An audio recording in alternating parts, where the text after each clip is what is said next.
হযরত ওমর রাদিয়াল্লাহু তাআলা চূড়ান্ত অর্ডার দিয়ে দিলেন, ফাঁসি কার্যকর হবে। একেবারে চূড়ান্ত মুহূর্ত, মৃত্যু কার্যকর করা হবে। এমত অবস্থায় মাঝখান থেকে একজন ব্যক্তি চিৎকার দিয়ে উঠেছে। পিনপতন নীরবতার মধ্যে যখন একজন ব্যক্তি চিৎকার দিয়েছে, সবার মনোযোগ ওই ব্যক্তির দিকে। কথা বলেন ঠিক কিনা? এই জায়গায় সবাই আপনার আমার দিকে তাকিয়ে আছেন, কিন্তু মাঝখান থেকে কেউ যদি চিৎকার দিয়ে ওঠে, কেউ আর আমার দিকে তাকাবে না, তার দিকে তাকাবে। কি কথা বলেন? কেউ আবার পরীক্ষা করার দরকার নাই। কি কথা বলেন? যখন চিৎকার দিয়ে উঠেছে, সবাই তাকিয়ে বলছে, কি ব্যাপার, তুমি চিৎকার করছো কেন? তোমার আবার কি হলো? আবু যর গিফারির ব্যাপারে আমরা চিন্তায় অস্থির হয়ে আছি, তুমি আবার চিৎকার করো কেন? ওই চিৎকারকারী বলছে, দেখো দূর থেকে কে যেন ঘোড়া দাবড়িয়ে এই দিকে এগিয়ে আসে, কে যেন এগিয়ে আসতেছে। ফাঁসি যেহেতু কার্যকর হবে, আমরা একটু অপেক্ষা করি, দেখি তো ওই লোকটার পরিচয়টা কি। একটু অপেক্ষা করি,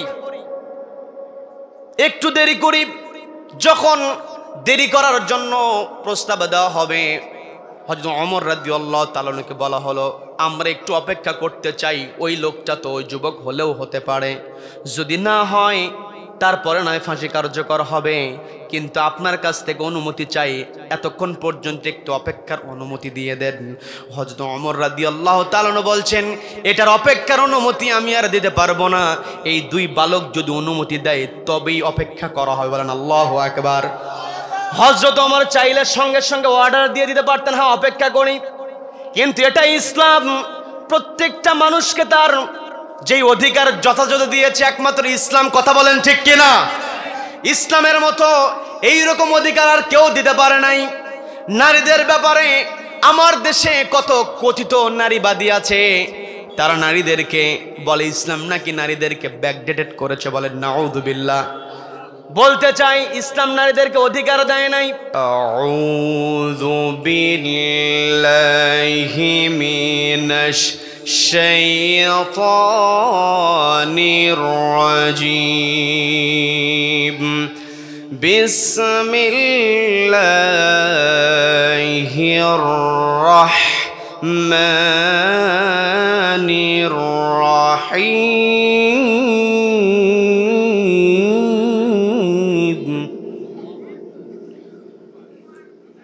يا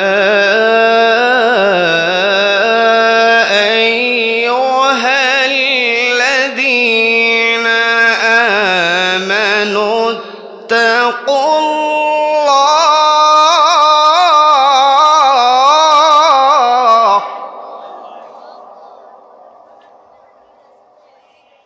اتقوا الله ولتنظر نفس ما قدمت لغد واتقوا الله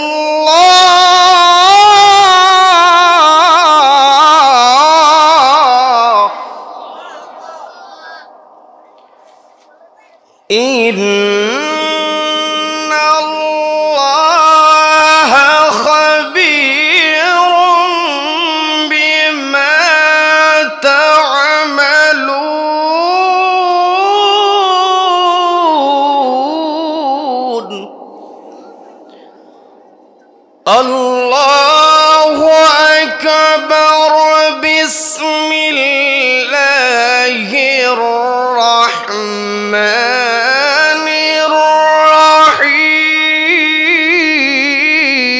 الرحيم لقد كان لكم في رسول الله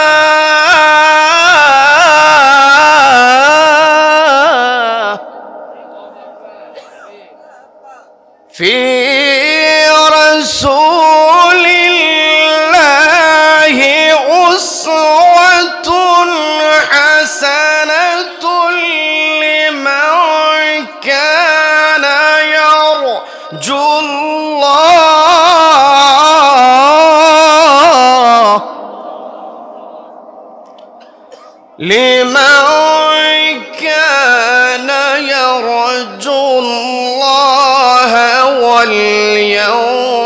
الآخرة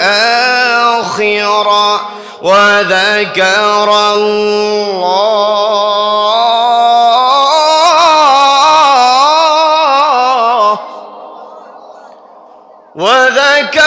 الله كثيرا بسم الله الرحمن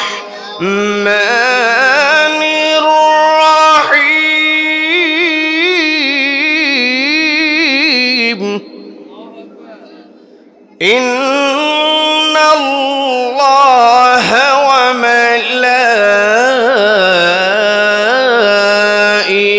وملائكته يصلون على النبي يا أيها الذين آمنوا صلوا عليه وسلموا تسليما اللهم صل على محمد وعلى آل محمد كما صليت على إبراهيم وعلى آل إبراهيم إنك حميد مجيد اللهم بارك على محمد وعلى آل محمد كما باركت على إبراهيم وعلى آل إبراهيم إنك حميد مجيد آمين কোরআনের সুর মাঝে শুনেছি যে নাম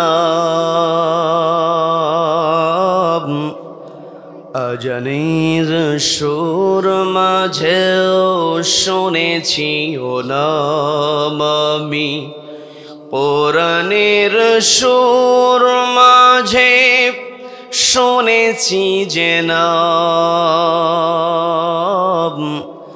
আজানের সুর মাঝেও শুনেছি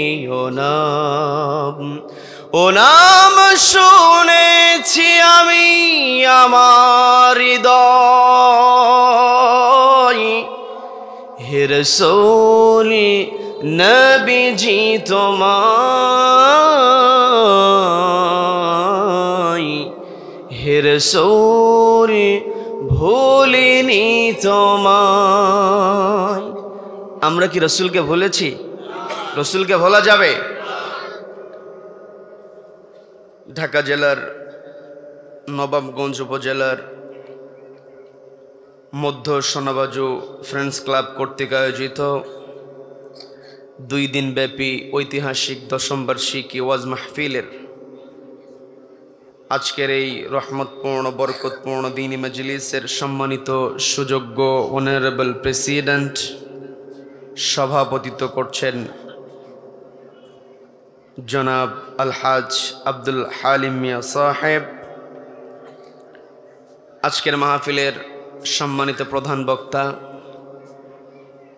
বিশিষ্ট ইসলামী চিন্তাবিদ আলেম দ্বীন আন্তর্জাতিক খ্যাতিসম্পন্ন ইসলামী আলোচক গবেষক হযরত মাওলানা মুফতি শহীদুর রহমান মাহমুদাবাদী হাফিজাহুল্লাহ আজকের মাহফিলের সম্মানিত প্রধান অতিথি জনাব মীর নওয়াজ আলী নওয়াজ সাহেব উদ্বোধক জনাব আবুল কালাম খন্দকার সাহেব সহ বিশেষ অতিথিবৃন্দ আমন্ত্রিত মেহমানবৃন্দ উপস্থিত রয়েছেন হযরত উলামায়ে কেরাম তলাবায়ে ইলম বিশেষ করে আমার সামনে বসে আছেন অত্র এলাকার পার্শ্ববর্তী এলাকা হতে আগত কোরআন প্রেমিক নবী প্রেমিক তাওহীদ জনতা পর্দার অন্তরাল থেকে শুনছেন আমার অত্যন্ত শ্রদ্ধেয় মা এবং বোনেরা আলোচনার সূচনায় আমি আপনাদেরকে অভিনন্দন জানাচ্ছি মোবারকবাদ জ্ঞাপন করছি রব্বুল আলামিনের শেখানো ভাষায়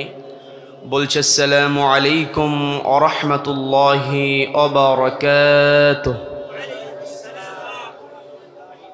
সম্মানিত দিনী ভাইয়েরা, আলোচনায় প্রবেশের পূর্বে আমি জানতে চাচ্ছি আপনারা সকলে কেমন আছেন? আপনারা কেউ জিজ্ঞাসা করলেন না আমার কথা। আমিও ভালো আছি, বলি আলহামদুলিল্লাহ। এই যে আমরা ভালো আছি, আমাদেরকে ভালো রাখার একমাত্র কেবলমাত্র কর্তৃত্ব কার হাতে? যেই রব্বুল আলামিন আমাদেরকে ভালো রেখে সুস্থ রেখে সারাদিনের হাজারো কর্মব্যস্ততার পর যেই সময়টাতে বাড়ি ফেরার কথা, ঠিক সেই সময়টাতে বাড়ির দিকে না গিয়ে কোরআনের আকর্ষণে যে মহান মুনিব আমাদেরকে কোরআনের ময়দানে আসার বসার এবং কোরআনুল কারীম থেকে কিছু কথা বলা এবং শোনার মতো তৌফিক দান করলেন, সেই মহান মুনিবকে খুশি করে আমরা সকলে একযোগে বলে উঠছি আলহামদুলিল্লাহ। আবারও বলছি আলহামদুলিল্লাহ। আল্লাহু আকবার। লা ইলাহা ইল্লাল্লাহ। আল্লাহু আকবার। ওয়ালিল্লাহিল হামদ। ওয়ালিল্লাহিল হামদ। আমরা কৃতজ্ঞতা আদায় করলাম কার? জীবনের প্রত্যেকটা ক্ষেত্রে একজনের প্রশংসা হবে, তিনি কে? আমাকে আপনাকে সৃষ্টি করেছেন কে? Allah is the creator of all creations. যত সৃষ্টি আছে সব সৃষ্টি আল্লাহ করেছেন, কাজেই এই পৃথিবীতে প্রশংসা কেবল হবে আল্লাহর। আল্লাহ ব্যতীত অন্য কেউ প্রশংসিত হতে পারে? None can be প্রেইজড, only Allah will be প্রেইজড। সবাই চিৎকার দিয়ে বলেন আল্লাহু আকবার, আল্লাহু আকবার। এই যে আমরা আল্লাহর কৃতজ্ঞতা আদায় করলাম, আল্লাহর বরত্বের ঘোষণা দিলাম, আল্লাহর তসবিহ জ্ঞাপন করলাম। আল্লাহর তসবিহ কেন জ্ঞাপন করতে হবে এই প্রশ্ন কোরআনকে করলে কোরআন জবাব দিতে পারে কি পারে না? সম্মানিত দ্বীনি ভাইয়েরা, সেই কথাটাই রব্বুল আলামিন সুন্দর করে জানিয়ে দিচ্ছেন। ইউসাব্বিহু লিল্লাহি মা ফিস সামাওয়াতি ওয়া মা ফিল আরদি লাহুল মুলকু ওয়া লাহুল হামদু ওয়া হুয়া আলা কুল্লি শাইইন কাদির।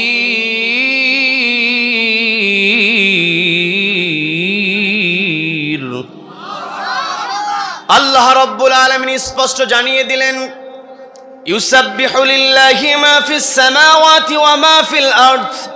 আসমান এবং জমিনে যা কিছু আছে, ইউসাব্বিহু লিল্লাহ, তাসবিহ জ্ঞাপন করছে কার?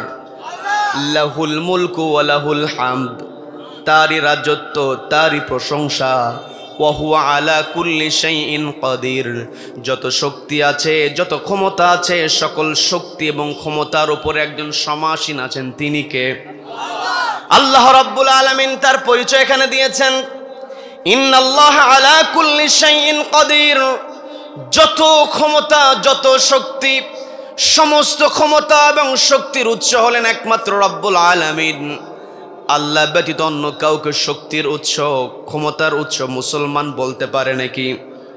সম্মানিত দ্বীনি ভাইয়েরা, আমরা নিজেদেরকে ইমানদার দাবি করি। কি কথা বলেন? আমরা নিজেদেরকে ইমানদার দাবি করি। এই কোরআনের মধ্যে আল্লাহ রাব্বুল আলামিন কোন জায়গায় গোটা মানব সমাজকে, মানব জাতিকে রব্বুল আলামিন ডাক দিয়েছেন। আবার কোন জায়গায় রব্বুল আলামিন শুধুমাত্র ইমানদারদেরকে ডাক দিয়েছেন। আমি আমার আলোচনার সূচনায় পবিত্র কোরআনের 59 নম্বর সূরা হাশরের 18 নম্বর আয়াতে কারিমা তেলাওয়াত করেছি। সবাইকে বলতে হবে কত নম্বর আয়াত? 18 নম্বর আয়াতে কারিমা তেলাওয়াত করেছি। এই 18 নম্বর আয়াতের মধ্যে আল্লাহ রাব্বুল আলামিন শুধুমাত্র ইমানদারদেরকে ডাক দিয়ে বলছেন, ইয়া আইয়ুহাল্লাযীনা আমানু, ওহে যারা ঈমান আনয়ন করেছো, ওহে যারা ঈমান আনয়ন করেছো, তোমাদেরকে যে ঈমানের মতো রহমত বরকত আমি দিয়েছি, এই ঈমান আনার পরে তোমাদের দায়িত্ব হলো আমানুত্তাকুল্লাহ, ইত্তাকুল্লাহ, ভয় করতে হবে কাকে? সবাইকে বলতে ভয় করতে হবে কাকে? ভাই আপনার সাউন্ডের সব ঠিক আছে, ডিলেটা বন্ধ করে দেন, বাকি সব ঠিক আছে, ডিলেটা বন্ধ করে দেন। হ্যাঁ সব ঠিক আছে, শুধু না রিভাইভ থাকুক সমস্যা নেই, যা ডিলে যেটা আছে ডিলেটা বন্ধ করে দেন। আল্লাহ রাব্বুল আলামিন বললেন, ইয়া আইয়ুহাল্লাযীনা আমানু, ওহে যারা ঈমান আনয়ন করেছো, ইত্তাকুল্লাহ, আমি আল্লাহ আমাকে ভয় করো, ওয়াল তানজুর নাফসুম মা কদ্দামাত লিগাদিন ওয়াত্তাকুল্লাহ। আল্লাহ বলছেন ওয়াল তানজুর নাফসুম মা কদ্দামাত লিগাদ। প্রত্যেকটা প্রাণের উচিত, প্রত্যেকটা মানুষের উচিত, প্রত্যেকটা নাফসের উচিত ওয়াল তানজুর, গবেষণা করা, চিন্তা করা, নজর করা, মা কদ্দামাত লিগাদ, সে আগামী দিনের জন্য কোন কাজটা পাঠিয়ে দেয়। অর্থাৎ এই পৃথিবীতে আমি আপনি এসেছি, এই পৃথিবীতে আমরা এসেছি ক্ষণস্থায়ী, এই জায়গায় আমরা কেউ থাকবো নাকি? সবাই কথা বলেন, থাকবো নাকি? আমরা কেউ থাকবো না। আমাদেরকে ভবিষ্যতের গন্তব্য আখিরাতে আমাদেরকে অবশ্যই আল্লাহ রাব্বুল আলামিনের সামনে দাঁড়াতে হবে। সেই জন্য রব্বুল আলামিন বললেন মা কদ্দামাত লিগাদ, তোমাদের তো ভাবনা করা উচিত কোন জিনিসটা তোমরা তোমাদের জন্য পাঠিয়ে দিচ্ছ। কদ্দামাত, তোমরা আগামীর জন্য পাঠিয়ে দাও। এরপর আবার আল্লাহ রাব্বুল আলামিন রিপিট করেন ওয়াত্তাকুল্লাহ। এই আয়াতের শুরুতে ডাক দিয়ে বলেন ইত্তাকুল্লাহ, আমি আল্লাহ আমাকে ভয় করো। কেন ভয় করবে? কোন কাজগুলো করছে? এই কাজগুলো তো তোমাদের ভবিষ্যৎ আখিরাতের জন্য তোমরা জমা করছো। অতএব তোমরা আল্লাহকে ভয় করো। আবারও বললেন তোমরা আল্লাহকে ভয় করো। তার মানে রব্বুল আলামিন দুইবার কথাটা বুঝিয়ে গুরুত্ব আরোপ করেছেন। আবার আল্লাহ রাব্বুল আলামিন বলেন ইন্নাল্লাহা খবীরুম বিমা তা'মালুন, নিশ্চয় আল্লাহ রাব্বুল আলামিন সব বিষয়ে খবর রাখেন, কোন বিষয়গুলো তোমরা বাস্তবায়ন করো। বিমা তা'মালুন, কোন কাজগুলো তোমরা করছো। তার মানে আমরা এখানে বসে আছি এই পৃথিবীতে, আমি আপনি যত গোপন জায়গায় যাই না কেন, পৃথিবীর কেউ আমাকে আপনাকে না দেখলে কে দেখে? সবাইকে বলতে হবে কে দেখেন? আল্লাহ দেখেন। শুধু যে দেখাই হয় তা কিন্তু নয়, কোন কাজগুলো আমরা করছি এই কাজগুলোকে রেকর্ড করা হচ্ছে। পবিত্র কোরআনকে যদি প্রশ্ন করা হয় আসলে আমাদের কর্মসূচিগুলো, আমাদের কাজকর্মগুলোকে রেকর্ড করা হয় কিনা, এই প্রশ্ন যদি কোরআনকে করা হয়, কোরআন সুন্দর করে জবাব দিয়ে দেয়। পবিত্র কোরআনের 17 নম্বর সূরা বনী ইসরাইলের 13 নম্বর আয়াতে রব্বুল আলামিন সুন্দর করে বলছেন ওয়াকুল্লা ইনসানিন আলজামনাহু তায়রাহু ফি উনুকিহি ওয়া নুখরিজু লাহু ইয়াওমাল কিয়ামাতি কিতাবান ইয়ালকাহু মানশুরা।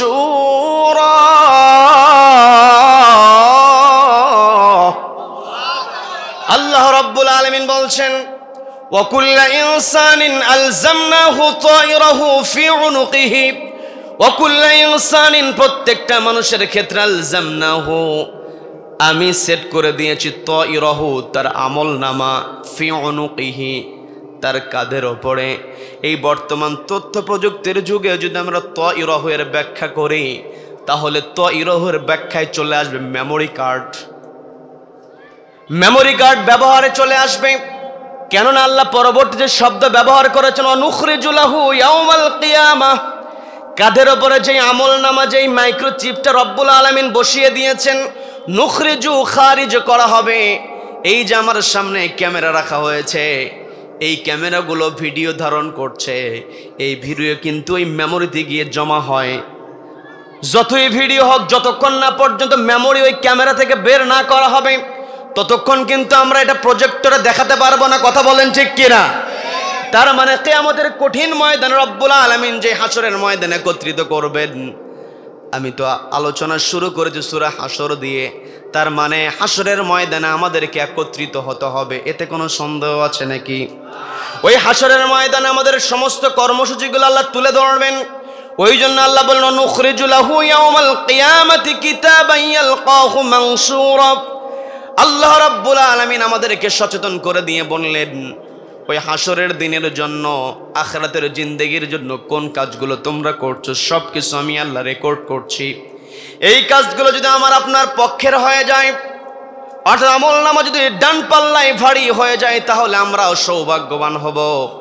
কিন্তু বাম পাল্লা যদি ভারী হয়ে যায়, আমাদের মতো আর দুর্ভাগা কেউ হবে না। কথা বলেন ঠিক কিনা? এখন আমি আপনি আমাদের আমলনামাকে যদি ডান পাল্লায় ভারী করতে চাই, তাহলে আমাদের কি কাজ করতে হবে?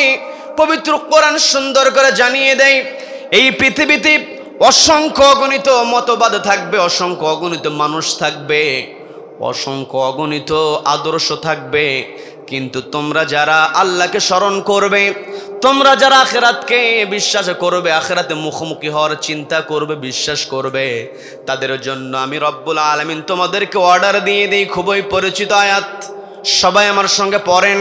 লাকাদ কানা লাকুম ফি রাসূলিল্লাহি উসওয়াতুন হাসানাতুন লিমান কানা ইয়ারজুল্লাহ।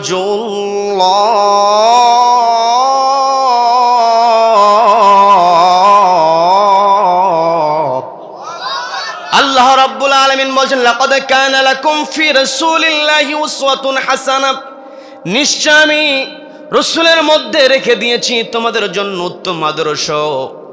উসওয়াতুন হাসানা, নবীজির চাইতে উত্তম আদর্শ আর কারো হতে পারে নাকি? নবীজির চাইতে উত্তম আদর্শ আর কারো হতে পারে না।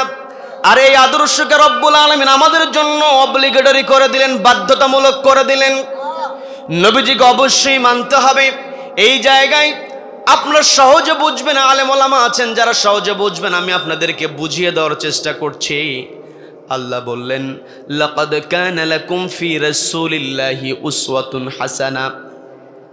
এই জায়গায় আল্লাহ রাব্বুল আলামিন ব্যবহার করেছেন ফি রাসূলিল্লাহ, নিশ্চয় আমি রাসূলের মধ্যে তোমাদের জন্য আদর্শ রেখে দিয়েছি। নবীজি রিসালাত পেয়েছেন 40 বছর বয়সে। নবীজিকে আনুষ্ঠানিকভাবে জিবরিল আমিন ওহী করলেন 40 বছর বয়সে। কিন্তু আমি আপনি যদি নবীজির জীবনের দিকে তাকাই, নবীজি 40 বছর উপনীত হওয়ার পূর্বেই নবীজিকে একটা উপাধি দেওয়া হয়েছিল। সেই উপাধির নাম কি বলেন? সবাই বলেন, উপাধির নাম কি? আল আমিন উপাধি দেওয়া হয়েছিল। তার মানে নবীজির যেই 1 নম্বরে বৈশিষ্ট্য ছিল, নবীজি ছিলেন আমানতদার। বলেন আল্লাহু আকবার। নবীজিকে যদি আদর্শ আমরা মানতে চাই, আমাদেরকে 1 নম্বর আমানতদারিতার ব্যাপারে সচেতন হতে হবে। নবীজি আমানতদারিতার ব্যাপারে কেমন সচেতন ছিলেন একটু বোঝার চেষ্টা করবেন। আপনারা ঘটনা জানেন, বিস্তারিত ঘটনা আমি বলবো না।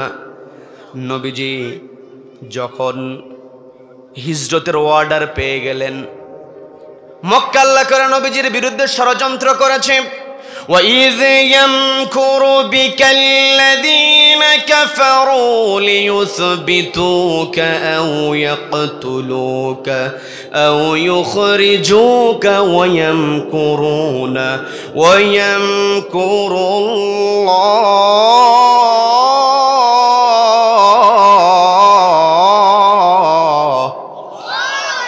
وَاللَّهُ خَيْرُ الْمَاكِرِينَ।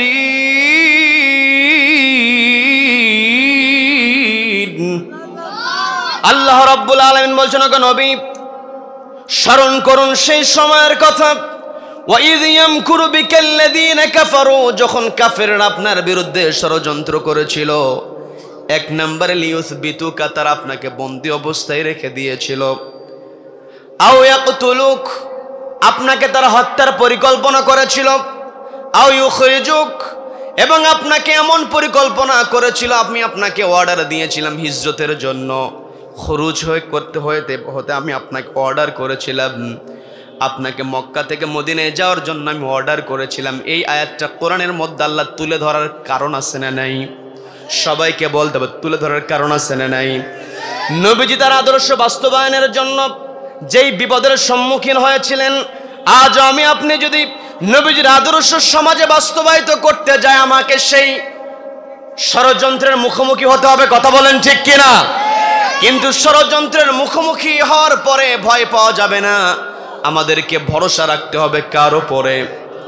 আল্লাহর উপরে ভরসা রাখতে হবে। বন্ধুগণ, নবীজির আমানতদারিতার ব্যাপারে যে কথা আমি বলতে নিয়েছিলাম সেটা হলো, নবীজি যখন অর্ডার পেলেন, আল্লাহ বললেন, ওগো নবী, আপনি আজকে রাতেই মক্কা থেকে মদিনার দিকে রওনা হয়ে যাবেন।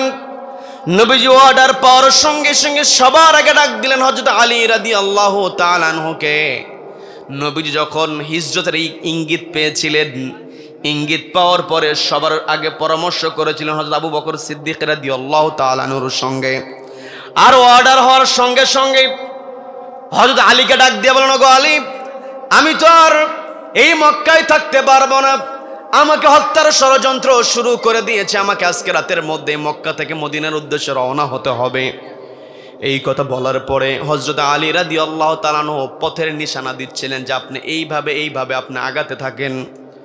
নবীজি বললেন, ও আলী, তোমাকে আমি তো এই জন্য ডাকি নাই, আমি তোমাকে ডেকেছি কারণটা হলো এই মক্কার লোকেরা আমাকে সহ্য করতে পারছে না, আমাকে বন্দী অবস্থায় রেখে দিয়েছিল, আমাকে হত্যা করার পরিকল্পনা করেছে, আমাকে হিজরত করতে তারা বাধ্য করছে, সত্য কথা, কিন্তু এই মক্কার লোকেরা সবচাইতে আমাকে বেশি বিশ্বাস করেছে, যার কারণে নিজের দলের লোকজন, নিজের গোত্রের লোকজনের কাছে তারা মূল্যবান সম্পদ আমানত রাখার সাহস পায় না, আমার কাছে আমানত রেখেছে।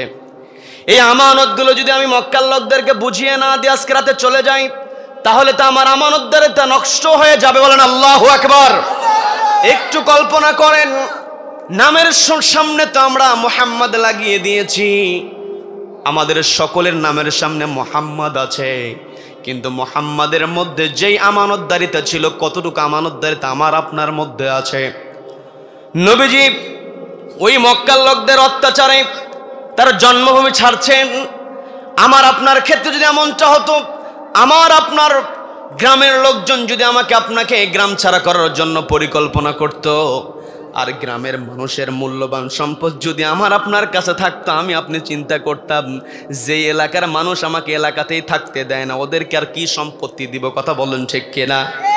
কিন্তু নবীজি কেমন আমানতদার, এমনিতেই তিনি লাকাদ কানা লাকুম ফি রাসূলিল্লাহি উসওয়াতুন হাসানাহ, উত্তম চরিত্রের উত্তম আদর্শবান নবীজি এমনিতেই হন নাই, আমানতদারিতার তিনি চরম দৃষ্টান্ত স্থাপন করেছেন। বন্ধুগণ, নবীজির এক নম্বরের যেই বৈশিষ্ট্য ছিল, নবীজি আমানতদারিতা রক্ষা করেছেন। নবীজিকে মক্কার লোকের আরেকটা উপাধি দিয়েছিল, যে উপাধির নাম হচ্ছে আস-সাদিক, সত্যবাদী। নবীজি সত্য কথা বলতেন।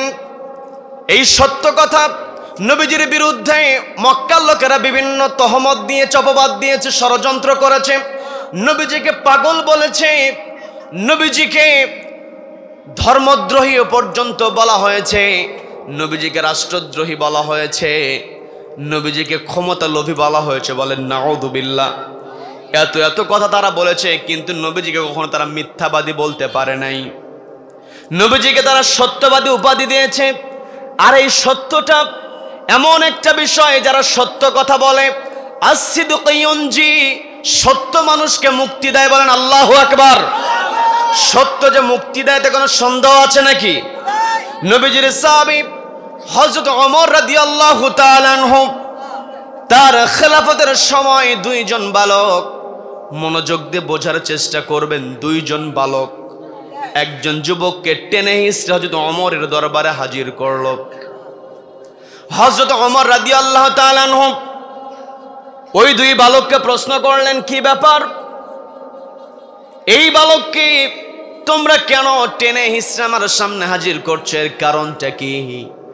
দুইজন বালক জবাব দিয়ে বলছে, আমিরুল মুমিনিন, আপনার কাছে আমরা অভিযোগ নিয়ে এসেছি, সেটা হলো এই যুবক আমাদের পিতাকে হত্যা করেছে, হত্যার বিচার চাই।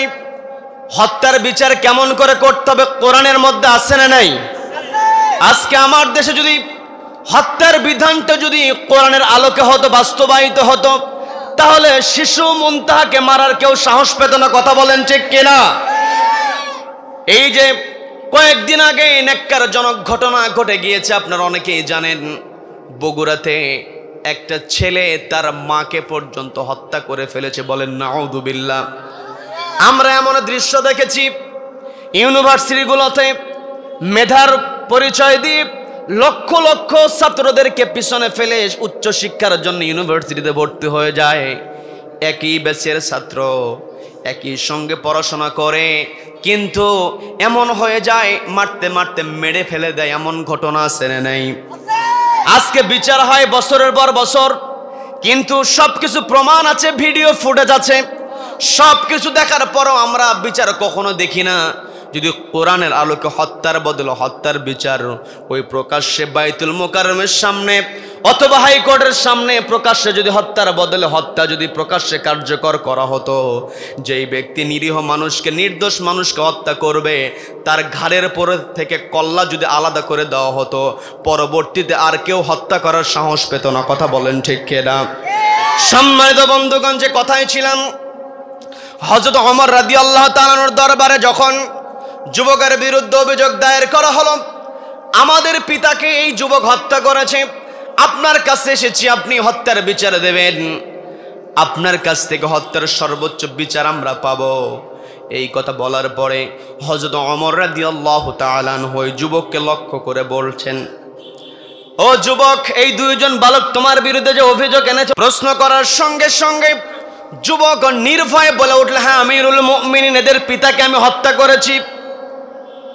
খেয়াল করে দেখবেন, যখন কোন অপরাধীকে অপরাধের ব্যাপারে জিজ্ঞাসা করা হয়, অপরাধী যখন তার শুরুতেই কিন্তু স্বীকারোক্তিমূলক জবানবন্দি দিতে চায় না, রিমান্ডে নিতে হয়। কি কথা বলেন? কি কথা বলেন? কি আমার কথা বুঝতে কষ্ট হচ্ছে? কষ্ট হচ্ছে? রিমান্ডে নিতে হয়, বিভিন্ন অ্যাঙ্গেলে প্রশ্ন করতে হয়। কিন্তু হযরত ওমর রাদিয়াল্লাহু তাআলা আনহু তিনি খেয়াল করলেন, যুবককে প্রশ্ন করার সঙ্গে সঙ্গে যুবক কোনো প্রকার দেরি করে নাই, সঙ্গে সঙ্গে তার স্বীকারোক্তিমূলক জবানবন্দি দিয়েছে। হযরত ওমর চিন্তা করলেন, আমার রাজ্যে কোরআনের আলোকে আমি বিচার ফায়সালা করি, হত্যার বদলে হত্যা, নিজের হাতে আইন তুলে নেওয়া যাবে না। হত্যার বদলে হত্যা কোরআনের মধ্যে বিধান আছে বলেই আমি কিন্তু আমার আপনার হাতে অস্ত্র তুলে নিতে পারবো না। কথা বলেন ঠিক কিনা? হত্যার বদলে হত্যাটা রাষ্ট্রীয়ভাবে বাস্তবায়ন করতে হবে। হযরত ওমর চিন্তা করলেন, যেহেতু আমার রাষ্ট্রে বসবাস করে, তারও তো জানা আছে নিজের হাতে অস্ত্র তুলে নিলে তার বিচার হলো মৃত্যুদণ্ড। একজন মৃত্যুদণ্ড পাবে এমন আসামিকে প্রশ্ন করার সঙ্গে সঙ্গে আসামি কোনো প্রকার ভয় ছাড়াই সত্য স্বীকার করে নিল। এ তো জেনেতন যুবক হতে পারে না, সত্যবাদী যুবক। কথা বলেন ঠিক কিনা? নবীজির 2 নম্বর বৈশিষ্ট্য আমি বলছিলাম, নবীজি ছিলেন সত্যবাদী। কি কথা বলেন? এই যুবক যখন সত্য কথা বলেছে, সত্য কথা বলার সঙ্গে সঙ্গে হযরত ওমর চিন্তাশীল মানুষ, রাষ্ট্র পরিচালনার ক্ষেত্রে চিন্তাশীল হওয়ার দরকার আছে না নাই? আবার আল্লাহ রাব্বুল আলামিন বলছেন, ওয়াল তানজুর নাফসুম মা কদ্দামাত লিগাদ, প্রত্যেকটা মানুষকে চিন্তা করা উচিত। আমি যে আয়াত দিয়ে আলোচনা শুরু করেছি, পবিত্র কোরআনের 59 নম্বর সূরা হাশরের 18 নম্বর আয়াতে রব্বুল আলামিন বলছেন, ওয়াল তানজুর নাফসুম মা কদ্দামাত লিগাদ, ওয়াল তানজুর, চিন্তা করা, গবেষণা করা। চেয়ারে আমি আপনি বসেছি, এই চেয়ারে বসার পরে আমার আপনার টার্গেট থাকবে, আমাকে আপনাকে চিন্তাশীল হতে হবে, এই চেয়ারটাকে সর্বোচ্চ আমানত মনে করতে হবে। কথা বলেন ঠিক কিনা? নবীজির 1 নম্বরের বৈশিষ্ট্য আমি বলেছিলাম, নবীজি ছিলেন আমানতদার। আর এই পৃথিবীতে সবচেয়ে বড় আমানত হলো চেয়ারের আমানত। এতে কোনো সন্দেহ আছে নাকি? কিয়ামতের কঠিন ময়দানে মানুষ যখন কেউ কাউকে চিনবে না, কোন সম্পত্তি যেই দিন কাজে আসবে না, ইয়াউমা লা তামলিকু নাফসুল লিনাফসিন শাইআ, যেই দিন কোন নাফস কারো কাজে আসবে না, কোন সম্পত্তি কারো কাজে আসবে না, ওই কঠিন মুহূর্তে কেউ কাউকে চিনবে না। ওই কঠিন মুহূর্তের মুখোমুখি আমাকে আপনাকে হতে হবে। ওই কঠিন সময়ে সূর্য চলে আসবে, একেবারে মাথার উপরে চলে আসবে, আল্লাহর আরশের ছায়া ছাড়া কোনো ছায়া থাকবে না। নবীজি বলছেন 7 শ্রেণীকে জায়গা দেওয়া হবে। 1 নম্বরে নবীজি বললেন, ইমামুন আদিলুন, ন্যায়পরায়ণ শাসক। অর্থাৎ ন্যায়পরায়ণ ব্যক্তি, যেই ব্যক্তি চেয়ারে বসে ন্যায়পরায়ণতা বাস্তবায়িত করে, ফয়সালা ভালো দিতে পারে, শাসন কার্য ন্যায়ের আলোকে করে। আবার দেখবেন আজকে জুমার দিন অতিবাহিত হয়েছে, প্রত্যেক জুমার দিনে ইমাম সাহেব সানি খুতবা যখন শেষ করেন, তিনি কিন্তু একটা কমন আয়াত বলে থাকেন, ইন্নাল্লাহা ইয়া'মুরু বিল আদলি ওয়াল ইহসান। প্রত্যেক জুমায় আমরা শুনি আল্লাহ অর্ডার করলেন ইন্নাল্লাহা ইয়া'মুরু বিল আদলি ওয়াল ইহসান। আল্লাহ বলে দিলেন, আল্লাহ অর্ডার দিয়েছেন, এক নম্বরে ইয়া'মুরু বিল আদল, আদালত কায়েম করতে হবে। আজকে আমার আপনার দেশে আমরা যেটা লক্ষ্য করি সেটা হলো যেখানে বিচার ফায়সালা করা হয় সেই বিচার ফায়সালার জায়গাটার নাম আদালত দেওয়া হয়েছে, কিন্তু প্রকৃত ন্যায় বিচার সেখানে পাওয়া যায় না। কথা বলেন ঠিক কিনা? প্রকৃত ন্যায় বিচার যদি আমি আপনি পেতে চাই তাহলে একটি কিতাবকে সামনে রাখতে হবে। সেই কিতাবের নাম কি? সবাইকে বলতে হবে কিতাবের নাম কি? এই কোরআনকে সামনে রাখতে পারলে কি ফলাফল হয় নবীজি স্পষ্ট জানিয়ে দিলেন, মান জাআলাহু আমামাহু আদাহু ইলাল জান্নাত। যেই ব্যক্তি জাআলাহু বানিয়ে নেবে কোরআনকে আমামাহু তার ইমাম। চলতে চলতে আমার শরীরটা ক্লান্ত হয়ে গিয়েছে, ক্লান্ত শরীরে আমার চোখে যখন তন্দ্রা ভাব চলে এসেছে, আমি চিন্তা করলাম আমার এখন উট থেকে নেমে গিয়ে একটু বিশ্রাম নেওয়া দরকার। আমি আমার উট থেকে নেমে গেলাম। উট থেকে নেমে যাওয়ার পরে আমি বিশ্রাম নেওয়া শুরু করলাম। একটা পর্যায়ে গভীর ঘুমের মধ্যে আমি আচ্ছন্ন হয়ে গিয়েছি, আমি ঘুমিয়ে পড়েছি। ঘুম থেকে জাগার পরে আমি যেই জায়গাতে আমার উটটাকে রেখে দিয়েছিলাম লক্ষ্য করে দেখলাম সেই জায়গাতে আমার উটটা নাই। আমার উট তখন আমি হন্য হয়ে খুঁজতে লাগলাম। আপনি যেই যানবাহনে করে বাজারে গিয়েছেন, বাজার করার জন্য আপনি গিয়েছেন, মোটর সাইকেল আপনি তালা ঠিকই দিয়েছেন, কিন্তু বাজার করে এসে যদি আপনি দেখেন আপনার মোটর সাইকেলটা নাই, আমি আপনি কিন্তু এই দিক সেই দিক ছোটাছুটি শুরু করি। কথা বলেন ঠিক কিনা? ওই যুবক বলছে, আমিরুল মুমিনিন, ঘুম থেকে জাগার পরে যখন আমি লক্ষ্য করলাম যেই জায়গাটাতে আমি আমার উটটাকে রেখেছি সেই জায়গাতে আমার উটটা নাই, আমি আমার উটটা খুঁজতে লাগলাম। খুঁজতে খুঁজতে একটা পর্যায়ে আমি একটা জায়গায় গিয়ে দেখলাম আমার উটটা মাটিতে পড়ে আছে। একেবারে কাছে গিয়ে দেখি আমার উটটা আর বেঁচে নাই, উটটা আমার মৃত হয়ে গিয়েছে, ডেড হয়ে গিয়েছে। আমি উটের কাছে বসলাম। উটটা ছিল বড় আমার শখের, কারণ তৎকালীন সময়ে যে যানবাহন ছিল না, উট ঘোড়া গাধা এগুলোই তো যানবাহন ছিল। কথা বলেন ঠিক কিনা? আজও দেখবেন মানুষের একটা টার্গেট থাকে, সুন্দর একটা বাহন যদি পেতাম। টার্গেট থাকে কি থাকে না? সবার চিন্তা থাকে একটা গাড়ি কেনার, কারণ গাড়ি থাকলে সুবিধা হয়। কথা বলেন। ওই যুবক বলছি আমার উটটা ছিল বড় শখের। আমি লক্ষ্য করে দেখলাম আমার উটকে মারাত্মকভাবে আঘাত করা হয়েছে, জখম হয়েছে, রক্ত ঝরেছে। আমি বুঝতে আর আমার বাকি রইল না, কেউ না কেউ আমার এই উটটাকে আঘাত করেছে, উটকে প্রচন্ড আঘাত দিয়ে হত্যা করেছে। পাশেই দেখলাম পাথর খণ্ড পড়ে আছে। আমার আর বুঝতে বাকি রইল না। আমি সেই জায়গা থেকে খুঁজতে শুরু করলাম কে আমার উটটাকে হত্যা করেছে, তার সঙ্গে আমি মোকাবেলা করব। এই কথা চিন্তা করে আমি খুঁজতে লাগলাম। আমার কথায় কি বিরক্ত হচ্ছেন নাকি? আমি এই কথা চিন্তা করে খুঁজতে লাগলাম। খুঁজতে খুঁজতে একটা পর্যায়ে জানতে পারলাম যেই জমির পাশে আমার উটটা মৃত অবস্থায় পড়েছিল, এই জমির মালিকটা হলো এই দুই বালকের বাবা। আমি জানতে পারলাম এই দুই বালকের বাবা আমার উটটাকে হত্যা করেছে। আমি চলে গেলাম সরাসরি এদের বাবার কাছে।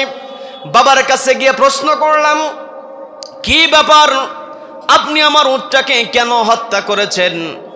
আমি তাকে যখন কড়াভাবে প্রশ্ন করলাম, প্রশ্ন করার পরে এদের পিতা আমাকে বলছে, তোমার উট আমার বাগানের মধ্যে ঢুকে ফসলের ক্ষতি করেছে। তো আমার উট আপনার ফসলের ক্ষতি করেছে, আপনি আমার কাছ থেকে ফসলের ক্ষতিপূরণ দাবি করতেন, আমার উটটাকে আপনি ধরে রাখতেন, বেঁধে রাখতেন। আমি যদি ফসলের ক্ষতিপূরণ না দিতাম তাহলে উটটা আপনি রেখে দিতেন, কিন্তু আপনি তা না করে সামান্য ফসলের ক্ষতির কারণে আপনি আমার উটটাকে মেরেছেন, হত্যা করেছেন। না জানি আপনি আমার উটটাকে কত কষ্ট দিয়েছেন, না জানি কত যন্ত্রণায় ছটফট করেছে আমার প্রাণের উট। দেখবেন কুরবানির সময় বিশেষ করে আমরা লক্ষ্য করে দেখি, সেটা হলো দীর্ঘদিন গরু ছাগল লালন করে, একেবারে কুরবানির হাটে পশু যখন বিক্রি করে দেয়, দেখবেন ওই পশুর চোখের মধ্যেও পানি থাকে, যিনি লালন পালন করেছে তার চোখের মধ্যেও পানি। কথা বলেন ঠিক কিনা? এমন ঘটনা আছে গরু বিক্রি করে দিয়েছে, 3 দিন পর্যন্ত ঠিক মতো খাবার খায় না, গরুর শোকে কথা বলেন। ওই যুবক বলছে, আপনি না জানি আমার উটটাকে কত কষ্ট দিয়েছেন, কত ব্যথা না আমার উট পেয়েছে, কত যন্ত্রণার মুখোমুখি আপনি করেছিলেন। আমি যখন উটের যন্ত্রণার কথা বলছিলাম, এদের পিতা আমার কথাটার সঙ্গে একটু টিটকারি করতে লাগলো। উটের জন্য আবার মায়া, উটের আবার ব্যথা, এমন কথা মানুষের মধ্যে প্রচলন আছে, কথা বলেন ঠিক কিনা? এই কথা বলার পরে আমি একটু উত্তেজিত হয়ে গেলাম। তুমি মানুষ, তোমার মুখ আছে, তুমি কথা বলতে পারো, তোমার ব্যথার যেই অনুভূতি আছে তুমি ব্যক্ত করতে পারো, কিন্তু কথা বলতে পারে না, যার কারণে সে অনুভূতি ব্যক্ত করতে পারে না। আমি তোমাকে একটু বোঝাই। এই কথা চিন্তা করে আমি পাথরখণ্ড হাতে নিয়েছি। আমার টার্গেট ছিল তাকে ওই পাথরখণ্ড দিয়ে আস্তে আঘাত করে বোঝানো। তোমাকে আমি আস্তে আঘাত করলাম, দেখো তোমার কেমন ব্যথা লাগে। এটাকে বোঝানোর জন্য যখন আমি তাকে একটু আঘাত করতে গিয়েছি, সে আমার দিকে তেড়ে এসেছে। যখন আমার দিকে তেড়ে এসেছে, আমার লক্ষ্য ছিল আস্তে আঘাত করা, কিন্তু তেড়ে আসার কারণে আঘাতটা জোরে লেগে যায়, বৃদ্ধ মানুষ সেখানেই মারা যায়। আমিরুল মুমিনিন, আমার তো মেরে ফেলে দেওয়ার কোনো ইচ্ছা ছিল না, আমাকে কি ক্ষমা করা যায় নাকি? যখন এই প্রস্তাব দেওয়া হলো, হযরত ওমর রাদিয়াল্লাহু তাআলা আনহু বলছেন, আমি দেশের খলিফা হতে পারি, আমি দেশের রাষ্ট্রপতি হতে পারি, কিন্তু তোমাকে ক্ষমা করার ক্ষেত্রে আমার কোনো ক্ষমতা নাই। যদি এই 2 বালক তোমাকে ক্ষমা করে তবেই আমি ক্ষমা করতে পারবো। বলেন আল্লাহু আকবার, বলেন আল্লাহু আকবার। এটার নাম ইসলাম। চেয়ারে বসলাম বলেই যা খুশি তাই করব, এটা কখনো ইসলাম সাপোর্ট করতে পারে? এই চেয়ারটা হচ্ছে সবচাইতে বড় আমানত। এই চেয়ারের মূল মালিকানা কার হাতে? কার হাতে? পৃথিবীর যেখানে আমরা যাব সেখানে রাজত্বটা হলো আল্লাহর হাতে। রব্বুল আলামিন ইচ্ছা করলে অল্প কিছুদিনের জন্য, একটা পিরিয়ডের জন্য আমাকে আপনাকে ক্ষমতা দিতে পারেন। কি কথা বলেন? সেই কথাটাই রব্বুল আলামিন পবিত্র কোরআনের 3 নম্বর সূরা আলে ইমরানের 26 নম্বর আয়াতে বলছেন, কুলিল্লাহুম্মা মালিকাল মুলকি তুতিল মুলকা মান তাশাউ ওয়া তানজিউল মুলকা মিম্মান তাশাউ বিয়াদিকাল খায়র। আল্লাহ বললেন, ওয়া তুইজ্জু মান তাশা ওয়া তুযিল্লু মান তাশা বিয়াদিকাল খায়র। রব্বুল আলামিন সব কথা একটা আয়াতের মধ্যে ঢুকিয়ে দিলেন। আল্লাহ বললেন, মালিকাল মুলক, মুলকের মালিকানা একমাত্র কার হাতে? সবাইকে বলতে হবে কার হাতে? ওই মালিকানা হতে তুতিল মুলকা মান তাশা, আল্লাহ রব্বুল আলামিন যাকে ইচ্ছা তাকে রাজত্ব দান করেন। ওয়া তানজিউল মুলকা মিম্মান তাশা, এবং যার কাছ থেকে ইচ্ছা তানজিউ টান দিয়ে ক্ষমতা কেড়ে নেন। কথা বলেন ঠিক কিনা? এখানে আলেম ওলামা আছেন, তারা সহজেই বুঝবেন। আমি আপনাদেরকেও বুঝিয়ে দেওয়ার চেষ্টা করছি।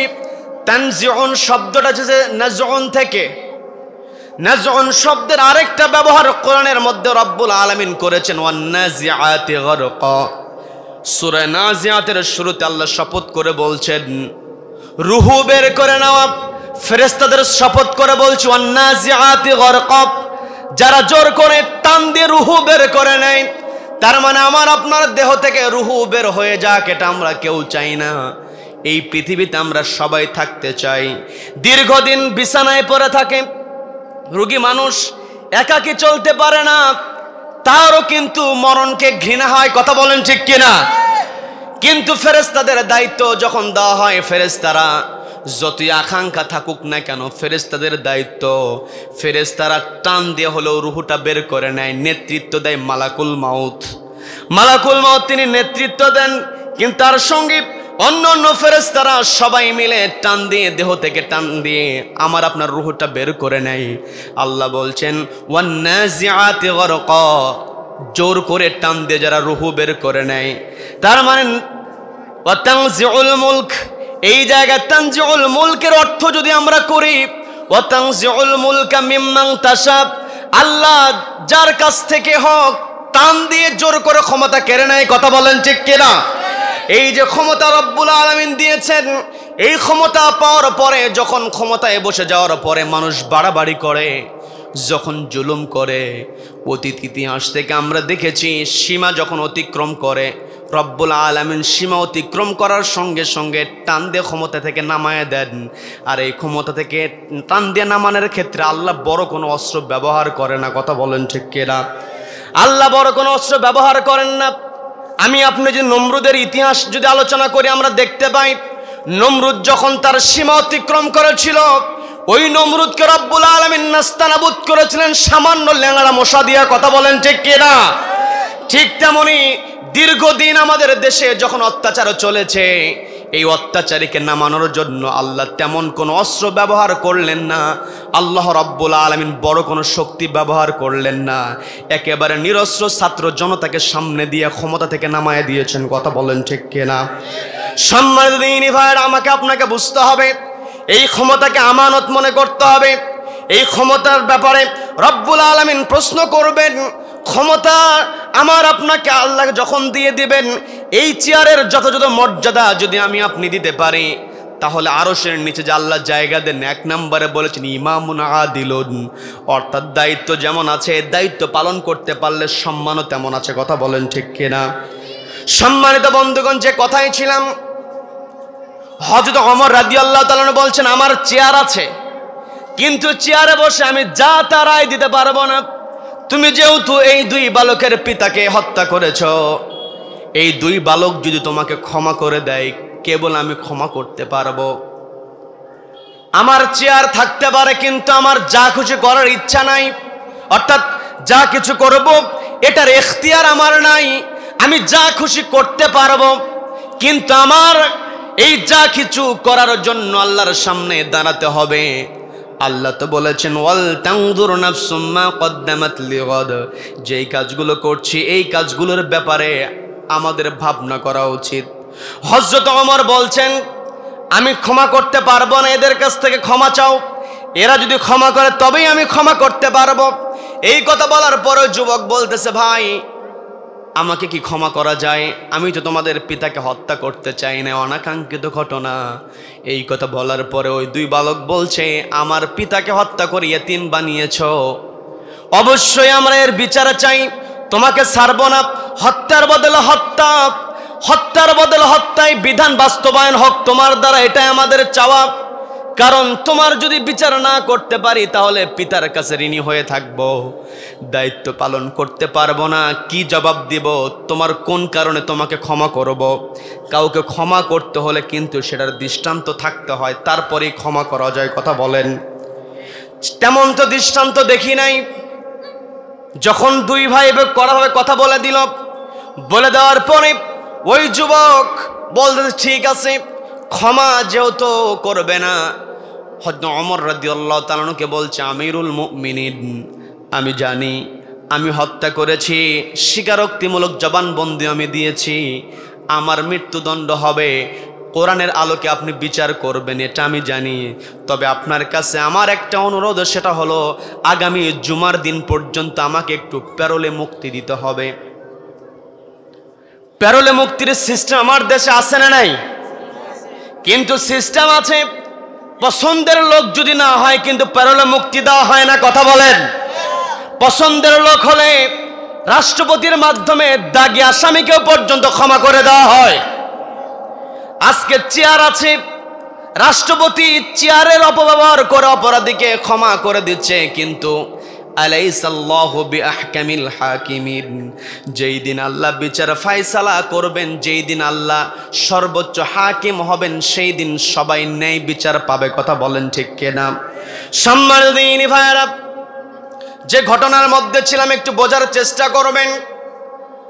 আমিরুল মুমিনিনকে যখন জানানো হলো আমাকে একটু প্যারোলে মুক্তির ব্যবস্থা করতে হবে, হয়তো ওমর রাদিয়াল্লাহু তাআলা বলছেন তোমাকে যে প্যারোলে মুক্তি দেব, তুমি তোমার পরিবর্তে একজনকে এখানে জিম্মাদার নিয়োগ করতে হবে, জিম্মাদার নিয়োগ করো তবেই তোমাকে আমি ছাড়তে পারি।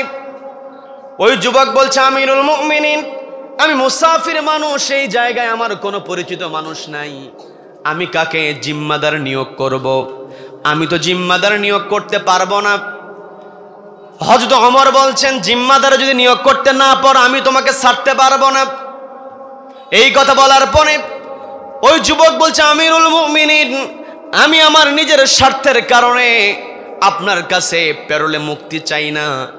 আমি আমার দায়িত্ব পালন করার জন্য, সেই দায়িত্বটা হলো আমার পিতা যখন মারা গিয়েছে, আমার ভাই ছোট ছিল, ওই ছোট ভাইয়ের কিছু আমানত আমার পিতা আমার কাছে রেখে গিয়েছেন। এই আমানতগুলো তো আমি এখনো তাকে বুঝিয়ে দেই নাই। এই জায়গায় যদি আমার ফাঁসি কার্যকর হয়ে যায়, আমার মৃত্যুদণ্ড যদি বাস্তবায়িত হয়ে যায়, তাহলে তো আমি আমানতের খেয়ানতকারী হয়ে যাব।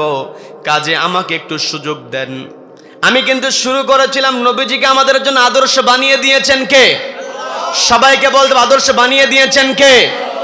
এই যুবককে যখন প্রশ্ন করা হয়েছিল হত্যা করেছো কিনা, যুবক সরাসরি সত্য স্বীকার করে নিয়েছিল। তার মানে নবীজির সত্যবাদিতার বৈশিষ্ট্য যুবকের মধ্যে ছিল। আবার যুবককে যখন ফাঁসির অর্ডার দেওয়া হবে, যুবক বলছে, আমার কিছু আমানত, আমার ভাইয়ের কিছু সম্পদ আমার কাছে আমানত হিসাবে আছে, এগুলো আমার ভাইকে বুঝিয়ে দেওয়ার জন্য একটু পেরোলে মুক্তি আমাকে দেন। তার মানে যুবকের মধ্যে আমানতদারিতাও আছে, সত্যবাদিতাও আছে। কথা বলেন ঠিক কিনা? আমি শুরুতেই বলেছিলাম, as-sidqu yunji, সত্য মুক্তি দেয়। বলেন আল্লাহু আকবার, বলেন আল্লাহু আকবার। যুবক যখন দাবি করল, আমার আমানতদারিতা রক্ষার জন্য আমাকে পেরোলে মুক্তি দেওয়া হোক, হযরত ওমর বলছেন, জিম্মাদার না হলে আমি মুক্তি দিতে পারবো না।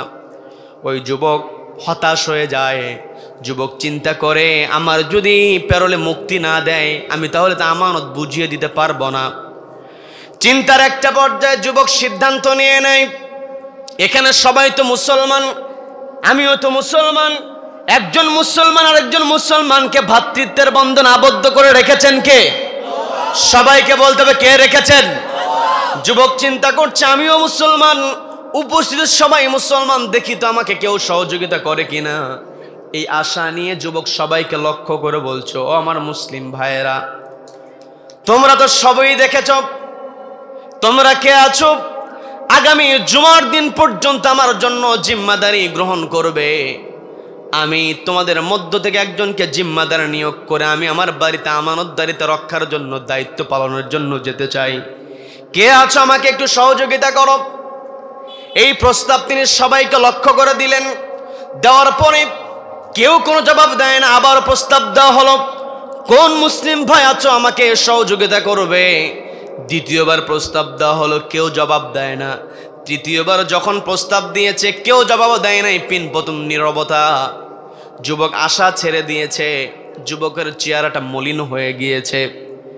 এতক্ষণ ফাঁসির আসামি চেহারার মধ্যে কোনো মলিনতা ছিল না, কোনো ভয় ছিল না। হঠাৎ করে চেহারা মলিন হয়ে গিয়েছে। এই দৃশ্যটা লক্ষ্য করলেন নবীজির একজন সাহাবী, আবু যর গিফারি রাদিয়াল্লাহু তাআলা আনহু। আবু যর গিফারি রাদিয়াল্লাহু তাআলা দাঁড়িয়ে গেলেন। দাঁড়িয়ে গিয়ে বলছো, যুবক, তোমার চিন্তিত হওয়ার কোনো কারণ নাই, তোমার জন্য আমি জিম্মাদারি গ্রহণ করলাম। বলেন আল্লাহু আকবার। একটা বর্ণনায় পাওয়া যায়, যদিও বর্ণনা তেমন শক্তিশালী নয়, তারপরেও সাহাবীদের ব্যাপারে উদারতার সর্বোচ্চ দৃষ্টান্ত তারা স্থাপন করেছেন।